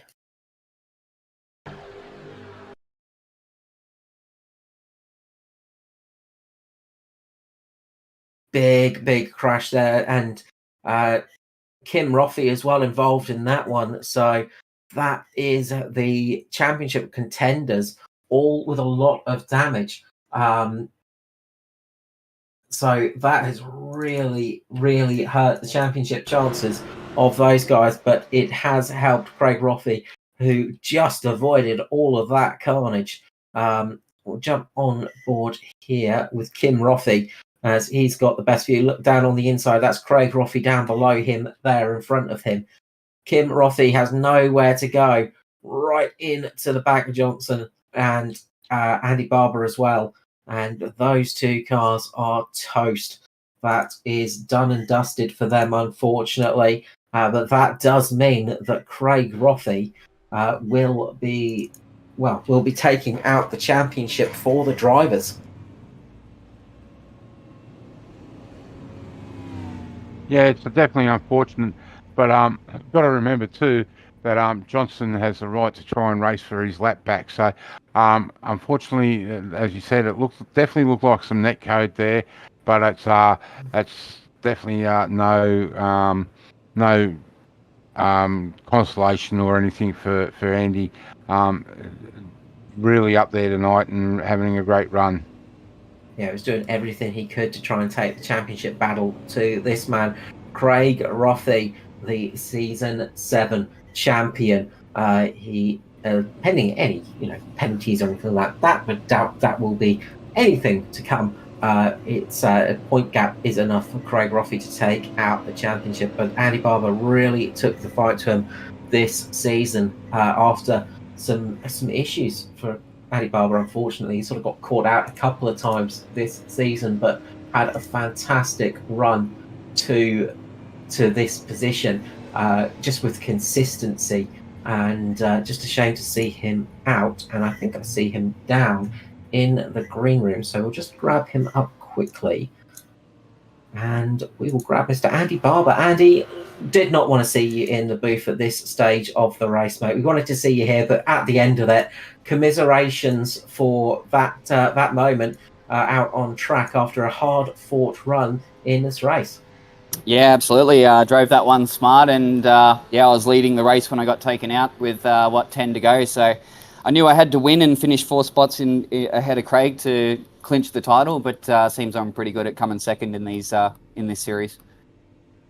Look, it's never a fun place to be when you get taken out like that. And we were sort of watching it back a couple of times, and it was that sort of marginal sort of little moment, unfortunately. But a solid season this season from yourself. You really had a consistent run this season as well. Obviously, second place, not the best place to be, but still a decent championship run. Yeah, well, I just try to approach this one a little bit differently. I remember I lost season 5 to Raymond Yeager at Talladega by 200 metres and lost that title, so I knew that I had to prepare differently for this one this week. But I didn't naturally account for leading the race and being taken out by a lap car leading the race. So, I mean, I don't know what to really say, but no, congratulations to Craig. He's done a stellar effort with all of his wins this season, so certainly most deserving with that one. So congratulations to Craig on the series. Look, thank you so much for jumping up here. Sorry to see you so early in the race. Fingers crossed next time we'll see you in the booth in better circumstances, mate. Good luck for the team's championship, though. We know it can be a little bit closer in that one if the Southern Stars have a bit of a bad run to the flag. Yeah, no worries. We'll see you, boys. And thanks for the chat. Thank you there. Andy Barber jumping in there. And look, we didn't want to see him that early in the race. It would have been much better to see him at the end. And as you can imagine, just slightly unhappy with how that has turned out for his championship run. Yeah, definitely not the way you want to end the season and lose a championship. But nevertheless, mate, we've still got 9 laps to go. And look who's up front on the outside row. the 40, the Green Machine, the 45, Gary Wellman. So let's hope we can see some luck change for him here tonight. Do not discount that car that's going to be starting on the inside line, Mr. Justin Whitcher, the number 12 Whitcher Electrix Pinnacle car. He has been a champion in this season for a good reason, in the series for a good reason. He can absolutely take victory here tonight. It's going to be an 8-lap shootout now, and anything can happen in these next 8 laps. I would not discount seeing another caution flag. Pace car is going to be pulling in, and we will be getting ready for this. It's going to be a bit of a crazy restart here, I'm sure. I'm sensing some late fireworks, Mark. It's all about this race win now for these guys. I definitely think so. You know, we've got Peter Madison on the outside, Greg Spencer there too, Aidan Schultz. So we're back green, and Justin gets a great jump, but Willman goes with him. So let's see what happens here for the next 8 laps. Absolutely. Aidan Schultz in there as well. Could he take another victory this season? He will be surely wanting to do that, finish off his year with a victory. But he's got Darren McKenzie on the inside, Dwayne Priest in front of him. Said Peter Madsen coming up quickly as well. In the middle goes Aidan Schultz. They're 3 wide. Schultz gets a huge slingshot down the middle. Will he be able to pull down in front of Whitcher? He's got space at the moment, but he looks like he wants to stay on the high line. He's going to get up in front of Gary Wellman. Wellman stuck on the high side. Aidan Schultz decides to sort of float around at the moment, and he puts it down on the low line in front of Whitcher. Gets a big bump draft from Justin Whitcher there. Gets a nice run up towards the front of the finish line with 6 laps remaining. It is Schultz, Wellman and Madsen, the 3 cars up the front on the 3 different lines at the moment. And this is going to get very spicy, ladies and gentlemen. Get some milk ready, because the spice levels will be going up in this final part of the race. Wellman and Madsen get very close to each other as they come up through the track. As Aidan Schultz just has another little blink there. That's always disconcerting for those cars around you. That is never a thing you want to see up the front of the field. But now we've got a whole heap of Pinnacle cars flying forwards as Spencer and Patton come along to support Justin Whitcher as well. But they've got nowhere to go at the moment. Those 3 lines are blocked off with Wellman, Madsen and Aidan Schultz. They are keeping themselves in good position with 5 laps to go. Definitely some other cars are not settled anymore. Definitely moving around a little bit. We can see there Whitcher moving around. Aidan Schultz gets bumped and he's out. Oh, there's going to be a wreck. Huge wreck with Wellman and Whitcher, and the caution flag isn't out. And that is going to take them out of this lead for the race. That's caution out now. Caution flag is out. Wow. Brian Blundell, and I think Blundell maybe got caught as Aidan Schultz came back on track. That is going to take a lot of dissecting to get that one fully worked out. So it was a little, I think Whitcher just gave a little bit of a rub going along, and it just unsettled the car for Aidan Schultz. And I wonder if there was a little bit of that connectivity issue, just maybe a little bit of code. And then Madison's gone down into Gary Wellman, and that's what's caused the incident. You can see Justin Whitcher, he just eased off a little bit so Wellman could come, Aidan Schultz could come back on. But Wellman is in that spot after getting bumped down there. So I think from that one, I've got to say, it looks like Peter Madsen, the cause of that incident. And that has taken out a lot of front-running cars and really changed things up. And we'll keep on this shot because Aidan Schultz, he's trying to get control of the car, and then it pitches around on him. He gets spat onto the track up in front and catches Brian Blundell just on the rear. Blundell not too much damage, but Aidan Schultz's night is done in the Golden Octopus entry car. I think if we go back and look at the start of that, Greg Spencer may have just rubbed Peter Matheson just after Schultz got rubbed too. If we watch that upside up, he's just look. Greg looks like he's just touched him, and Peter may have been loose to start with, and that's just extended the the looseness of the car, and that's seen him come down, I'd say, Carl. Racing incident there. Absolute textbook racing incident on a super speedway. That's the kind of thing that, it's so easy to happen when you're racing so close. The good news for Peter Madison is he managed to save that car and keep himself in the lead. So Peter Madison in the 173 got just that little bit of a bad bump from behind, unsettled the car. He's managed to save it, keep it running in that group.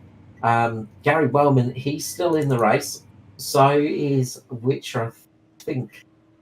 Justin Whitcher got away with that one as well. So they're still in the race. It's still not over, but it is going to be a very short run to the flag now. I said there was always that caution of that possibility of a final caution, and it did come to fruition as we saw that moment, as that's just that little bit too much of a severe bump on the straight, just unsettled those two cars. Yeah, it's unfortunate, as you said, Carl. Two racing incidents side by side, and unfortunately, had seen some guys get taken out of the race. Definitely no malice in either of those rubs. It's good, hard super speedway racing. Just wonder with the two teammates there, because we saw two Pinnacle cars there. I wonder if they were trying to sort of make the bump, trying to actually make a bump draft on the cars in front to try and get themselves ahead of Gary Wellman, try and swallow up Wellman and try and get themselves ahead there. Because from my sort of vantage point, that's kind of the feeling I got, because they were pretty much at the same time as well. So they knew what they wanted to do. They wanted to try and actually get a really big run on Gary Wellman to get one of themselves slotted into that middle groove. But both the cars in front just got unsettled by the bump, and it just sent them spiraling. And unfortunately, it caused a fairly big accident at the front. Again, not a lot of cars involved in it, though. Really good evasive driving from the pack tonight. Yeah, definitely. And I think you're probably 100% right there, Carl. The last couple of laps, you definitely want to try and get yourself and the teammate into that prime position. And if those bumps had worked like they were hoping to, they would have been 1 and 2 in this race. Absolutely, it could have been it would have been a genius move if it had worked, but when they don't work, it always goes a little bit pear-shaped, and unfortunately that was the case. We're going to be going back to green flag racing here. It's almost like a green-white checker, this one, although we're not in overtime. It's only 2 laps remaining in this race. Pace car will peel in. We'll get 1 lap of green flag racing. The white flag will come out, and the checkered flag will finish it. But we do have a green-white checker up our sleeve if we need it. So, still plenty of action to come. Who is going to get the race victory here for this round 11 of 11 for Season 7, the final race of the 2023 calendar? And what a year it has been.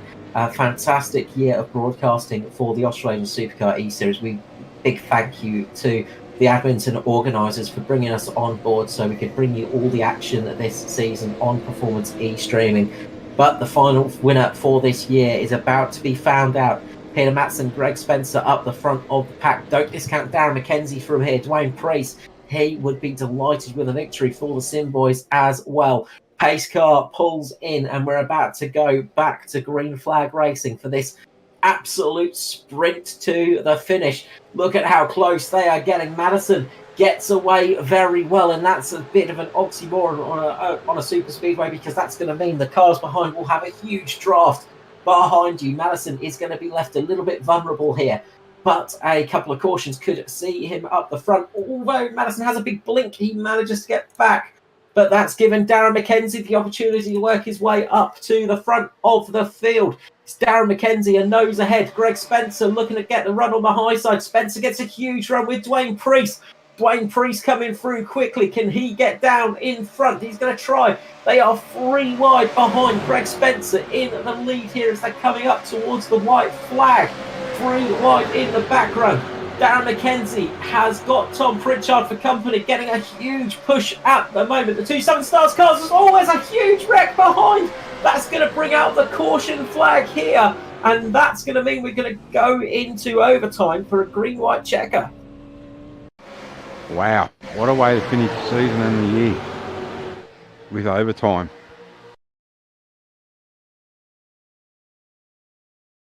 Yeah, it's going to be a classic finish. But that was a huge moment. Didn't quite see what happened. Sorry, I was having a coughing fit of my own. It seems we're all afflicted by frogs tonight. But unfortunately for Tom Pritchard, he got heavily done in that one, and that sort of taken him out. So it looks like himself and Dwayne Priest just make contact on the exit, and it's just again that little bit of net code in that as well from sort of positions I've seen. They just get a bit close to each other coming off onto the tri-oval section. Greg Spence nowhere to go. Not Greg Spence, sorry, that was Nigel Patton, sorry. Nowhere to go. He gets caught in that one. Tom Pritchard and Dwayne Priest, heavy contact into the wall. And that is a few more cars taken out of the lead group in a big accident coming to the flag. It means we've gone into overtime, a green-white checker here. So this is... What's Daytona without overtime? Well, exactly. If you don't have overtime at Daytona, you're not doing it right. How many people need to come in for fuel? Well, I think we're going to see a big group of them now. They decide to throw the dummy. I was watching a fair few cars coming in. Gary Wellman needed fuel, so did Nigel Patton. So there was a lot of cars, and Nigel Patton needing to get some repairs done as well after that big incident. Yeah, that's really going to be a lot of cars coming in for fuel, a lot of cars coming in for repairs as well. Wellman getting some repairs done too. So that's going to shake up the field a little bit. Good news for Darren McKenzie. He managed to keep out of that incident. How many times have we said that? Not many, unfortunately, for Darren McKenzie. Usually he's the one that is the innocent victim, sadly. So good to see him get through. Greg Spencer, Peter Matson still in there. Troy Davison, Craig Roffey, just sitting there, happy at the moment. He's in a nice position for this restart to get himself on the podium for his championship finishing race. And then we have Aaron Dillon back there as well. Driver started from pit lane in 6th position. Justin Whitcher back in the group. Tim Blundell and Brian Blundell up there as well. Good result for both of those cars tonight if they can get themselves inside the top 10. Kin Roffey up in 10th position and Brent Hobbs in 11th. Oh, dearie me. Anyone game enough to pick a winner? I don't want to get punched by any driver, so no. I think we're pretty safe where we are. I'll speak for yourself, Mark. I'm sure they can find us if they need to. I'm sure Gary Wellman is on a plane from Tasmania right now, hunting us down. Oh, dearie me. Matt's sitting over in New Zealand going, yep, I feel pretty safe as it is. So it's going to be a very furious shootout to the flag again. And, well, can my voice make it to this final run? Almost lost it in that run to the flag that time round. But we get to do it all over again for this green-white checker. And it's going to be a very furious run to the end. So plenty of action here. Now, they do have a second green-white checker, of course. So we've got, if they don't make it to the white flag this time round, we get another caution. How many people have saved enough fuel to make it to a second green-white checker? Has everybody timed it to perfection? Will anybody need to come into the lane for a quick top-up of fuel? Will we see that second green-white checker used? It's possible here at Daytona, of course. They are forming up 2 by 2 now. On the back straight they come. Darren McKenzie going to be leading away with Greg Spencer.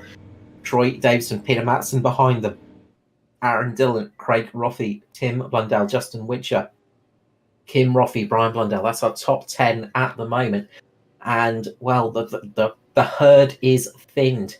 Only 14 cars on track at the moment. And a fair few of them are a couple of laps down, just sort of in awkward positions. So it's going to be a really furious run here to the end. We've got 14 cars on the lead lap. So any one of those 14 cars can realistically win it, Mark. Yeah, definitely. I've just seen the green machine of the 45 get back up on the rear end of this queue. So don't count him out either with 2 laps to go. Adam Malone's at the back there. Don't count him out. So some good drivers still to contest these last 2 laps. Pace car will be coming in a couple of moments, and it's going to be Darren McKenzie leading them away here for the flag. Of course, one green white checker left. Will we see it? They get green and away they go. And we will see everybody just getting settled in now, and then the chaos will continue once they get through turns 1 and 2, I imagine. And we will get back to the furious race. And Darren McKenzie's in a terrible spot at the moment up the front. He's got no real support. Greg Spencer getting a little bit of help from behind. Can Peter Matson do it here? He's got Aaron Dillon on the low line. Dillon coming along thick and fast, of course. Darren Dillon dropping right below the line, dropping in and makes contact with Darren McKenzie. A very, very opportunistic move there, and that has not come to pay off for Aaron Dillon. Greg Spencer, meanwhile, has made it work because the caution flag didn't fly. Peter Madison there. It's a battle between Spencer and Madison. Unfortunately, Darren McKenzie, he got caught in that one. Brent Hobbs could be in for this one. The caution flag comes out, though, just before they hit the line. We're going to get a second green-white checker, Mark. Yeah, look, I got my views on that move. We know what happens with NASCAR. If you get down below those double white yellow lines there on the pole line, but I'm not sure on the rules here. So yeah, it's not a very good move. I think Darren McKenzie's front wheel just let go as he got heavy damage from that one. Yeah, it's not a preferred passing position down underneath the line of where he had 2 wheels off it. But Darren McKenzie was in the position. Peter Matson, I do not know how that car is still rolling because that took a huge lick into the wall. Greg Spencer also got a big lick as well. Darren McKenzie took the brunt of that damage, unfortunately. And that is race over for Darren McKenzie in the 0-2. And that is a huge shame for that car. Again, wrong place at the wrong time. And luck has not come Darren McKenzie's way. No, definitely not. And by the looks of it, he's taking it behind the wall. So definitely not his night tonight. He tried to limp it round to get to the end, but I think the suspension failed on it as it was coming to the line, and that's actually what brought out the caution. He sort of tried to limp it round, and it just did not work.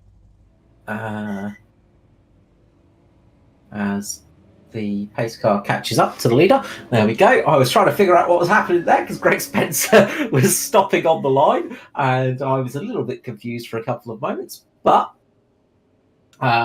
gets through, and Greg Spencer gets his way up to the front now, and they all catch up. So few cars had to come in to the lane to get some fuel, I think, and get some repairs done, more importantly. Kim Roffey took a lot of damage in that one as well. Quite a few cars got caught up in that too and took a lot of damage. So there's another whole heap of wounded cars on the track as well. Look, Greg Spencer and Peter Matson, they took a huge whack when those cars came up into them. We saw Peter Matson absolutely lifting up all 4 wheels and jumping off the track for a fair bit of time when he caught the wall. Is that going to make it to the end, I wonder? Sorry, I just laughing on Gary Willman's comment over the race radio, letting Mr. Roffey know that his car's a little too clean for this race tonight. Yeah, Craig Roffey, one of the few cars out there that has not got any major scratches on it at the moment. It's got a nice lot of debris and detritus from the tyres and all the little bits of pickup from those rubber tyres. But everybody else out there is pretty darn wounded. The only other car that's really looking very clean at the moment is the number 830 of Brent Hobbs. That car is looking relatively unscathed too, and he's going to be in a very good starting position, third on the grid. So watch out for Brent Hobbs in this one. He could well be coming through this one, getting himself up to the front, because, as I said, Greg Spencer and Peter Matson both took a lot of damage when they took that hit to the wall, and that could just hurt them a little bit on the restart. Yeah, I'm just looking at the right side of Peter Matheson's car. I don't know if Matty can get a shot of that car on the right, but that right front is sticking out from that guard, and the guard's pushed in, and it definitely does not look like that right front is on the right angle of the dangle. No, I think it's getting a fairly big steering offset in that car. The wheel is not pointing in the right direction to steer it straight, so it's got a fair amount of camber on it. So that's going to really make it tricky. Oh, we're about to go green again, Carl. Are we going to see another caution and finish under caution?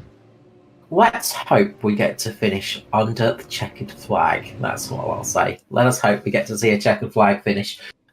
We've only got 12 cars on the lead lap, so it's going to be a slightly depleted field. So hopefully we get to see it on the checkered tonight. We don't have to see a caution finish, but this is the final green-white checker. So if we do see next flag finishes the race, be it yellow or the checkered flag. Whatever we see next, that is the end. But who's going to take out victory? Greg Spencer up front, Peter Matson, Brent Hobbs, Aaron Dillon, Justin Whitcher, Craig Roffey, Gary Wellman, Tim Blundell, Brian Blundell, and Kim Roffey. That's our top 10 at the moment. Who is going to take victory here tonight at Daytona? We are going to find out in just 2 short laps. It's not going to be long until we get our answer for the victor here tonight. As the pace car pulls in, Greg Spencer's going to be leading them away. When does he put the foot down? Gets away. Car is a little bit sluggish, but he does get away. Peter Matson's just struggling a little bit for speed in that car, as Brent Hobbs gets a great run here in the 830 down on the low line. Picking up the toe quickly on Greg Spence. That's a little bit too early to take advantage of it unless Spencer's got the damage. He's going to have to take advantage of getting up there. Wants to try and get himself up to the front. Aaron Dillon still trying to get into the lead of the race. Makes contact with Greg Spencer. Greg Spencer goes over. The caution flag's going to come out. Who is going to get victory? Going to have to wait for that to all sort out, because that was a huge wreck there at the end. Wow. We do not see the race finish under green, and it's going to be who was leading that when the green flag came out, and we'll have to wait for that one to sort itself out, I think, because there's a lot of chaos going on the track, and I think it might have been Aaron Dillon coming away with that one and getting the victory for the race. We'll wait and see as it all shakes out here, because there's a lot of cars struggling to move along here at the moment. Well, timing screens are actually showing Aaron Dillon, Justin Whitcher, Craig Roffey, Gary Wellman, Tim Blundell as your top 5. But, yeah. Who knows? Yeah, we'll have to wait for... I think we'll wait for the checkered flag to officially call it, because there's could be some late penalties, things like that involved. Just looking, and I think that might be our order, but I'm just waiting for it all to finish up. So as we come to the line, because I think that's going to be a couple of iRacing penalties just employed. So, and of course, people have to sort of get their car there as well, because there's going to be a lot of damaged cars. That was a big, gotta say, a bit of a messy end to the year, unfortunately. An exciting season of racing, but they are coming across the line now. I'll wait for everything to sort itself out in iRacing before I call it, because just got to wait for the cars to cross the line. And also remember, ladies and gents, this is still provisional, because race admin will go through and have a look at some incidents, I would say, and maybe apply some penalties if needed, and it could still then change the results.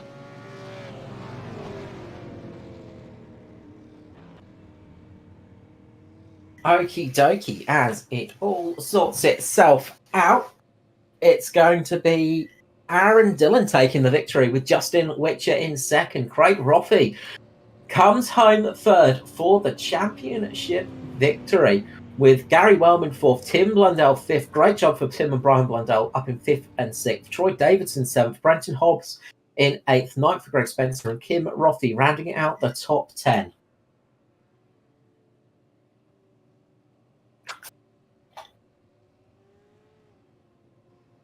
A very chaotic finish to the race here, but what else could it be at Daytona? Super Speedways, it's got to be a chaotic end to the race to make it worthwhile.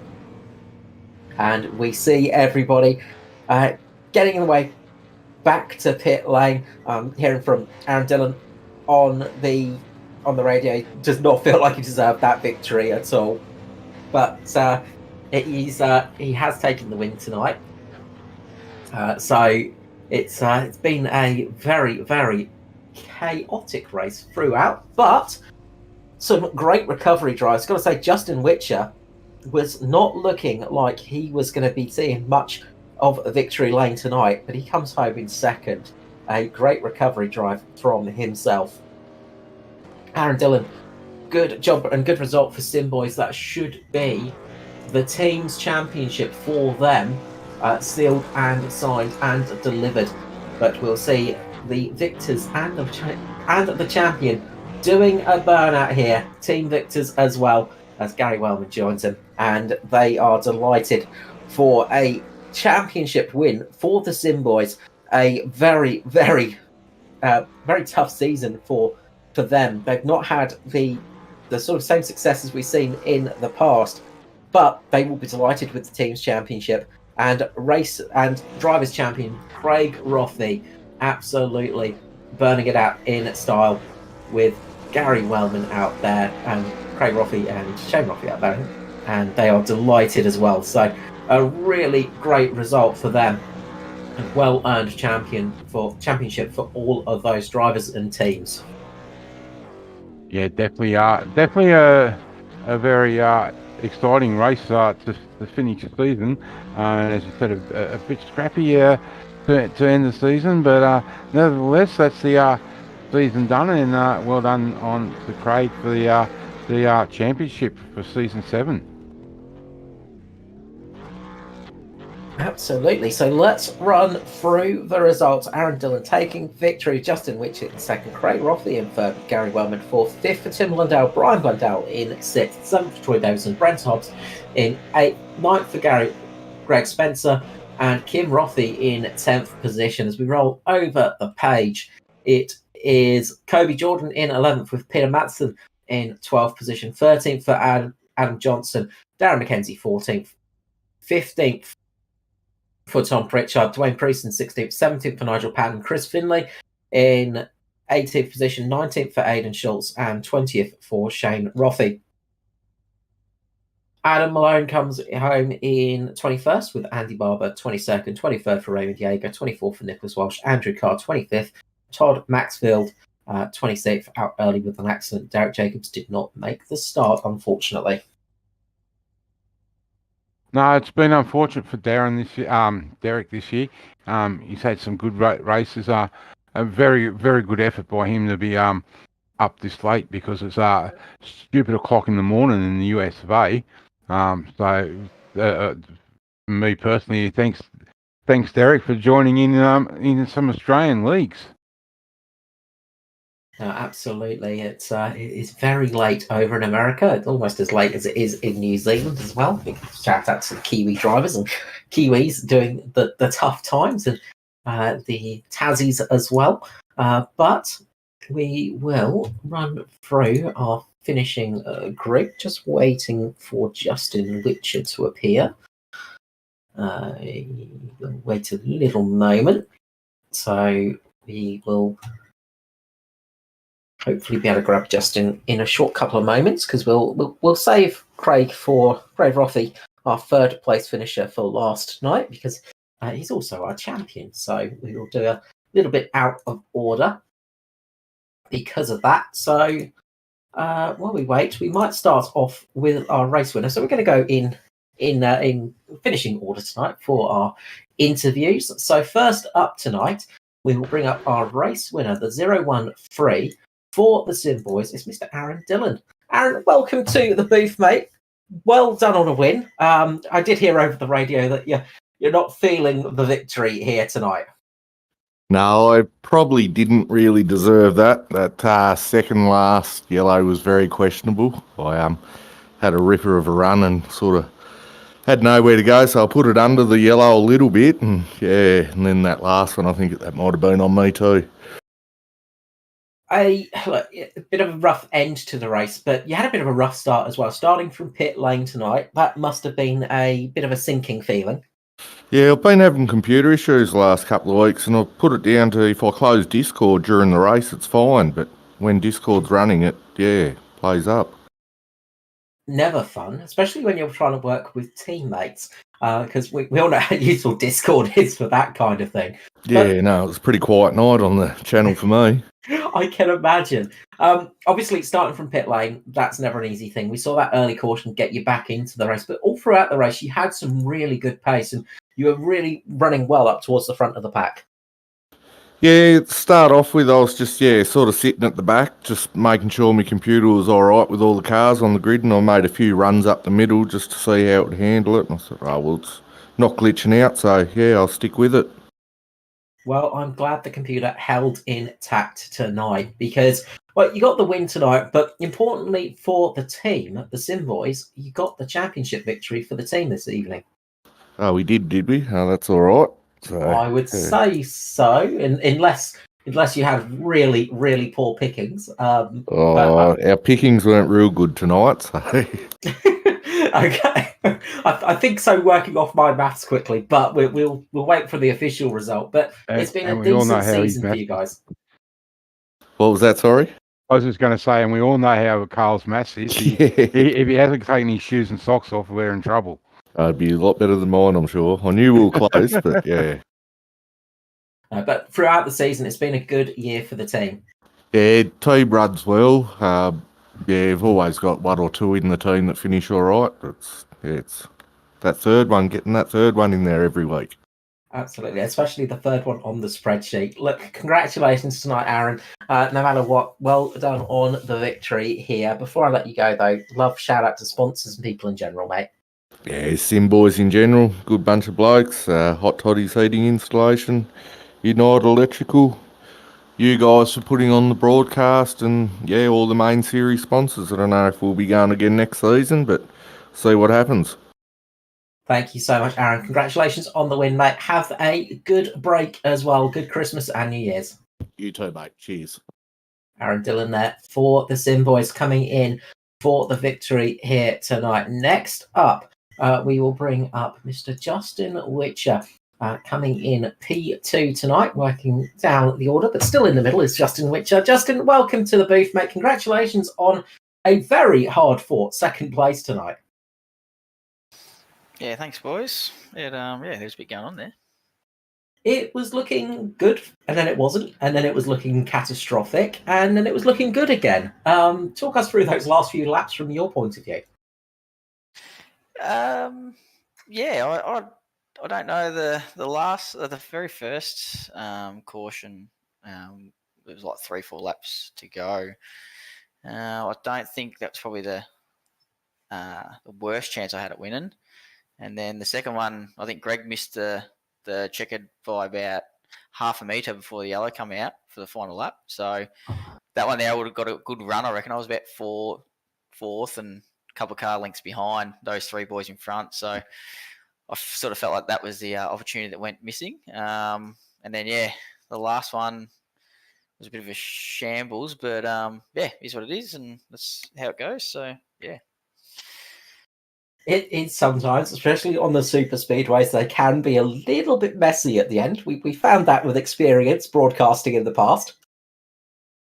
Yeah, unfortunately, usually I'm in the middle of those, so it's nice to not be in the middle of it or causing it. But yeah, it's that's exactly what I said. You just got to be there, and you can be at the front and be in it, or be at the back and be in it. So just close your eyes and hope.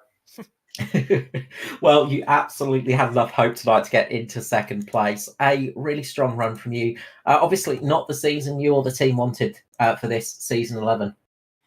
Nah, she's a tough old season. We had a missing me me good draft buddy Raymond. He's had a few things on with work and all that, so I've missed him. Being able to have someone up front, slinging ideas off of and all that sort of stuff. So that it always helps. It helps when you got at least 2 or 3 versus 5 of the Sim boys, or 3 of the Southern Stars guys, because they've all been fast this year. So, and then Nigel and Greg have just had a lot going on with work as well, so they've missed a few. So there was a few races there I was on my own, but I think the last few seasons, the ones I've done well in, has been more so those guys helping me out. So it clearly shows I'm slow. No, just poor luck. We'll go with that one for you. We'll go with poor luck, but I've been causing it, so it's fine. Look, honest as always, Justin, congratulations on second place here tonight. Hopefully, we will see you back up at the front in the near future. Look, congratulations on a decent run and a decent finish, at least for the end of the season. But before I let you go, the usual thing, love, shout out, sponsors, people in general, mate. You will more than deserve it. Thanks. Just firstly, the boys at Pinnacle. So Raymond, Nige, Greg, and Matt. We're not sure what's happening next year, so it's been a pleasure driving with those guys. I think they sort of the first group of people I met when I first jumped on here about 3 years ago. So they've sort of shown me the way, I suppose, and got me into all these leagues and got me going fast quickly. Massive shout out to those boys. Our sponsors, My Private Cellar, Whitcher Electrix, RKJ Web Services, and then Greg and Nige for taking over, and the admin, so Adam, Gary, and I can't remember who else it is. Jesus, that's bad. But those boys, there's nothing worse than racing all night and then having to sit for another half an hour going through everyone's mistakes and picking out who's right and who's wrong. And then yourself, Carl, Mark, Matt, for putting on what you put on week in, week out. It's been great. It's good to go back and watch, and some of the tips I've learnt is what other guys have done. It's been through you guys and your commentary, so it has has been great, and hopefully we see each other soon at some point. Well, that explains why you got so slow. You're listening to tips from me and Mark. Definitely don't take tips from us. No, look, we'll go with 50-50, hey?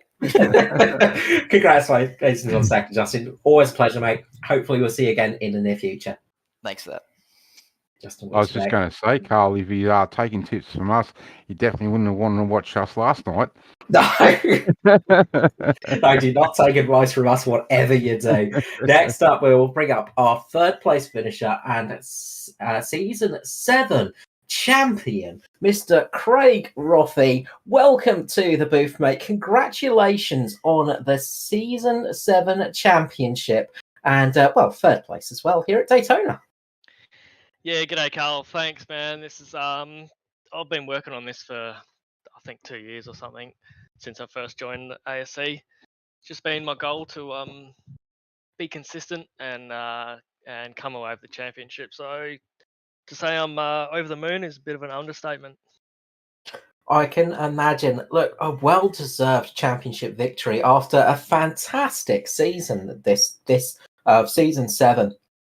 I think only the one race where you weren't on the podium, other than the one you missed, of course. Obviously, a lot of victories this season as well. Not just on the road courses, but on the ovals. You've absolutely had a fantastic run this season. Yeah, no, I think it would have been a little bit different if there wasn't all the road courses in there. But yeah, at the same time, I did place well in most of the ovals. So yeah, I'm with ovals, it's, I don't know, 60-70% luck, and then the rest on driving. But I've had an awesome season, and results have showed that. Absolutely, and the team as well has been really strong this season as well. We've seen Kim Roffey up in third in the championship as well. Another reason to be delighted. You know, you've had a really good run for the team for this year in general. Yeah, super proud of Kim. He's come a long way since the past couple of seasons. I've just, in a way, taken him under my wing and just told him a couple of hints and tricks along the way. And yeah, I think he might have got third for the championship. I'm just waiting on the points and all that. But yeah, super proud of him and the team. If we didn't miss that first race, I think we would have come away with teams points. So to come back from 33 points down because we got a 0 for round 1 and got third, I think that's a big achievement for Rogue. And considering that we were only a two-man team for majority of the races, yeah, that says a lot about myself and Kim through the season. So yeah, big props to Kim for sticking in there and yeah, giving his best shot. Absolutely, look, a fantastic result, and again, I get to say, champion Craig Roffey. It's always nice to have that in front of your name, isn't it? Well, I've only had it once before in another league, but yeah, to have another one, yeah, it's awesome. I won't be able to sleep tonight, and I got to get up at 4, so it's got to be a long night. Yeah, but nah, over the moon, loving it.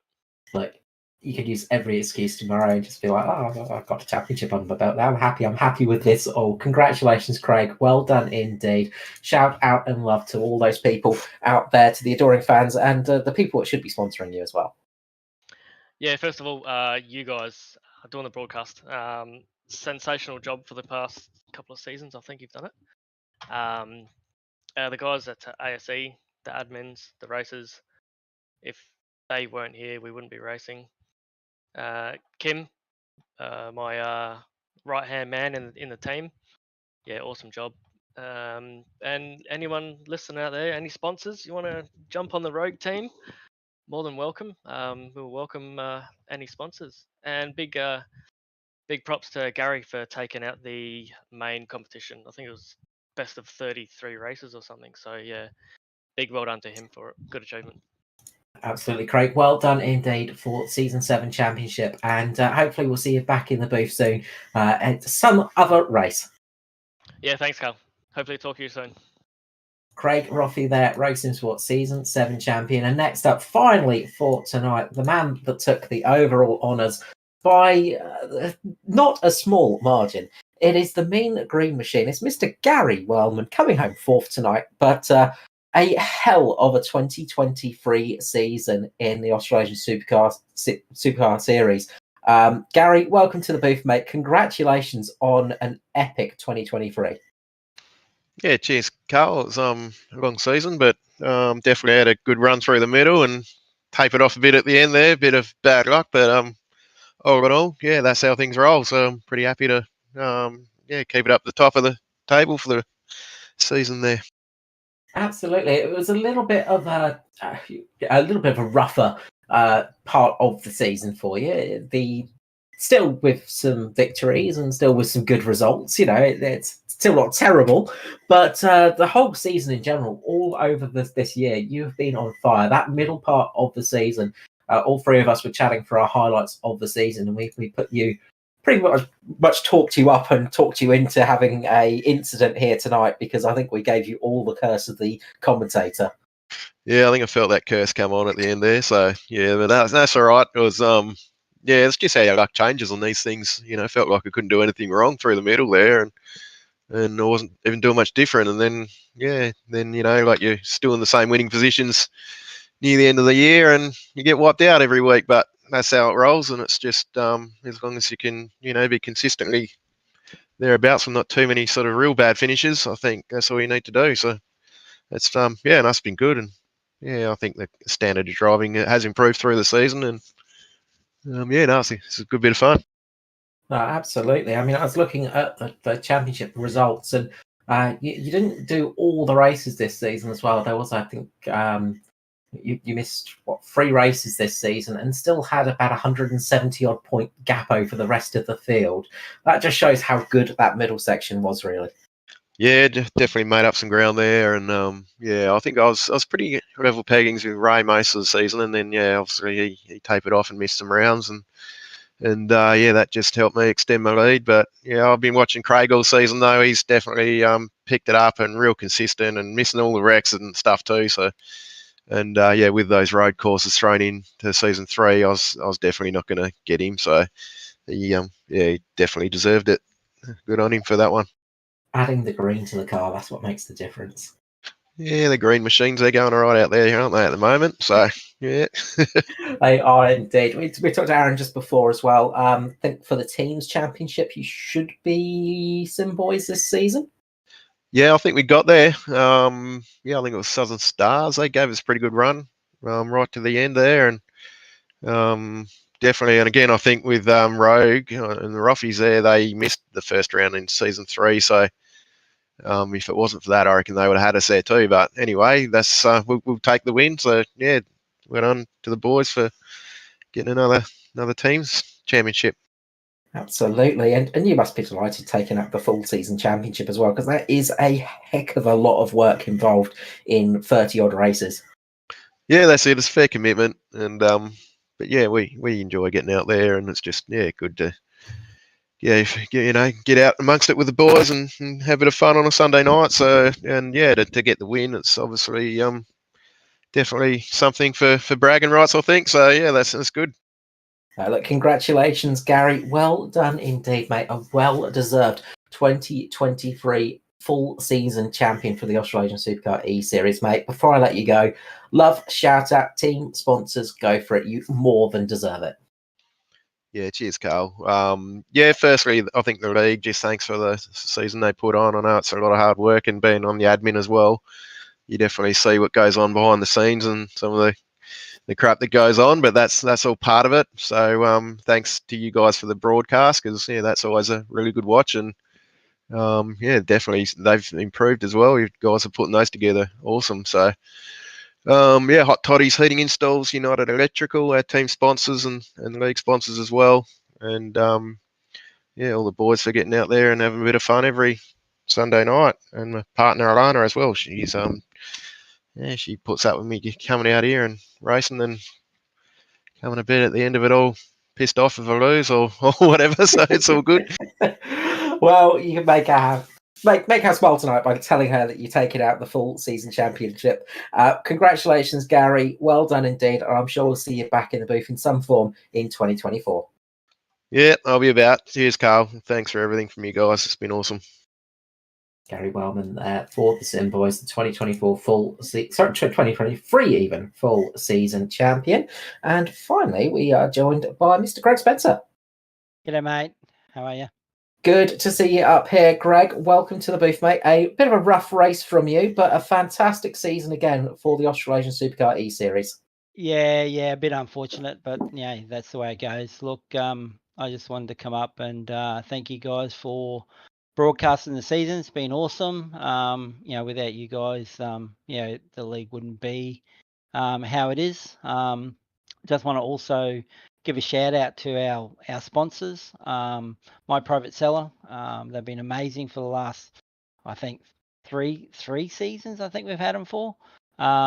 United Electrical, Hot Toddies heating installs, RKJ Web Services, and Whitcher Electrix. And yeah, without those guys, we don't put on a show. So thanks very much. Absolute pleasure, mate. Congratulations on another fantastic season as well to you and all the admins that do all the hard work behind the series as well. It's been a tough year, but I'm sure you're looking forward to a little bit of a break now. Yeah, definitely. Yeah, no, without Nige, he does most of the work. And Gary Wellman, and Aaron. Adam. I've got Aaron on my brain because he turned me. But no, Adam, for all their help. Yeah, it's been awesome, mate. Much appreciated. No, look, thank you for bringing us such good racing for 2023, mate. A fantastic season. We have enjoyed it immensely from all of us here at Performance eStreaming. Thank you so much for that, Greg. Awesome. Thanks, boys. Appreciate it. Well, we are going to be wrapping up here for the 2023 season. From all of us at Performance eStreaming, we will wish you a very Merry Christmas and Happy New Year, as well as we will be done for this year as well. We'll be back with you in 2024. From myself, Mr. Carl Wilkinson, with you, of course, Mr. Mark Johansson, and of course, the hardworking man, Mr. Matthew Hunter. It is a big thank you to those boys for giving us such fantastic support as well. Big thank you to everybody for joining us as well. And we will see you back in 2024. Thank you so much for joining us. Have a good night and a good rest of your year.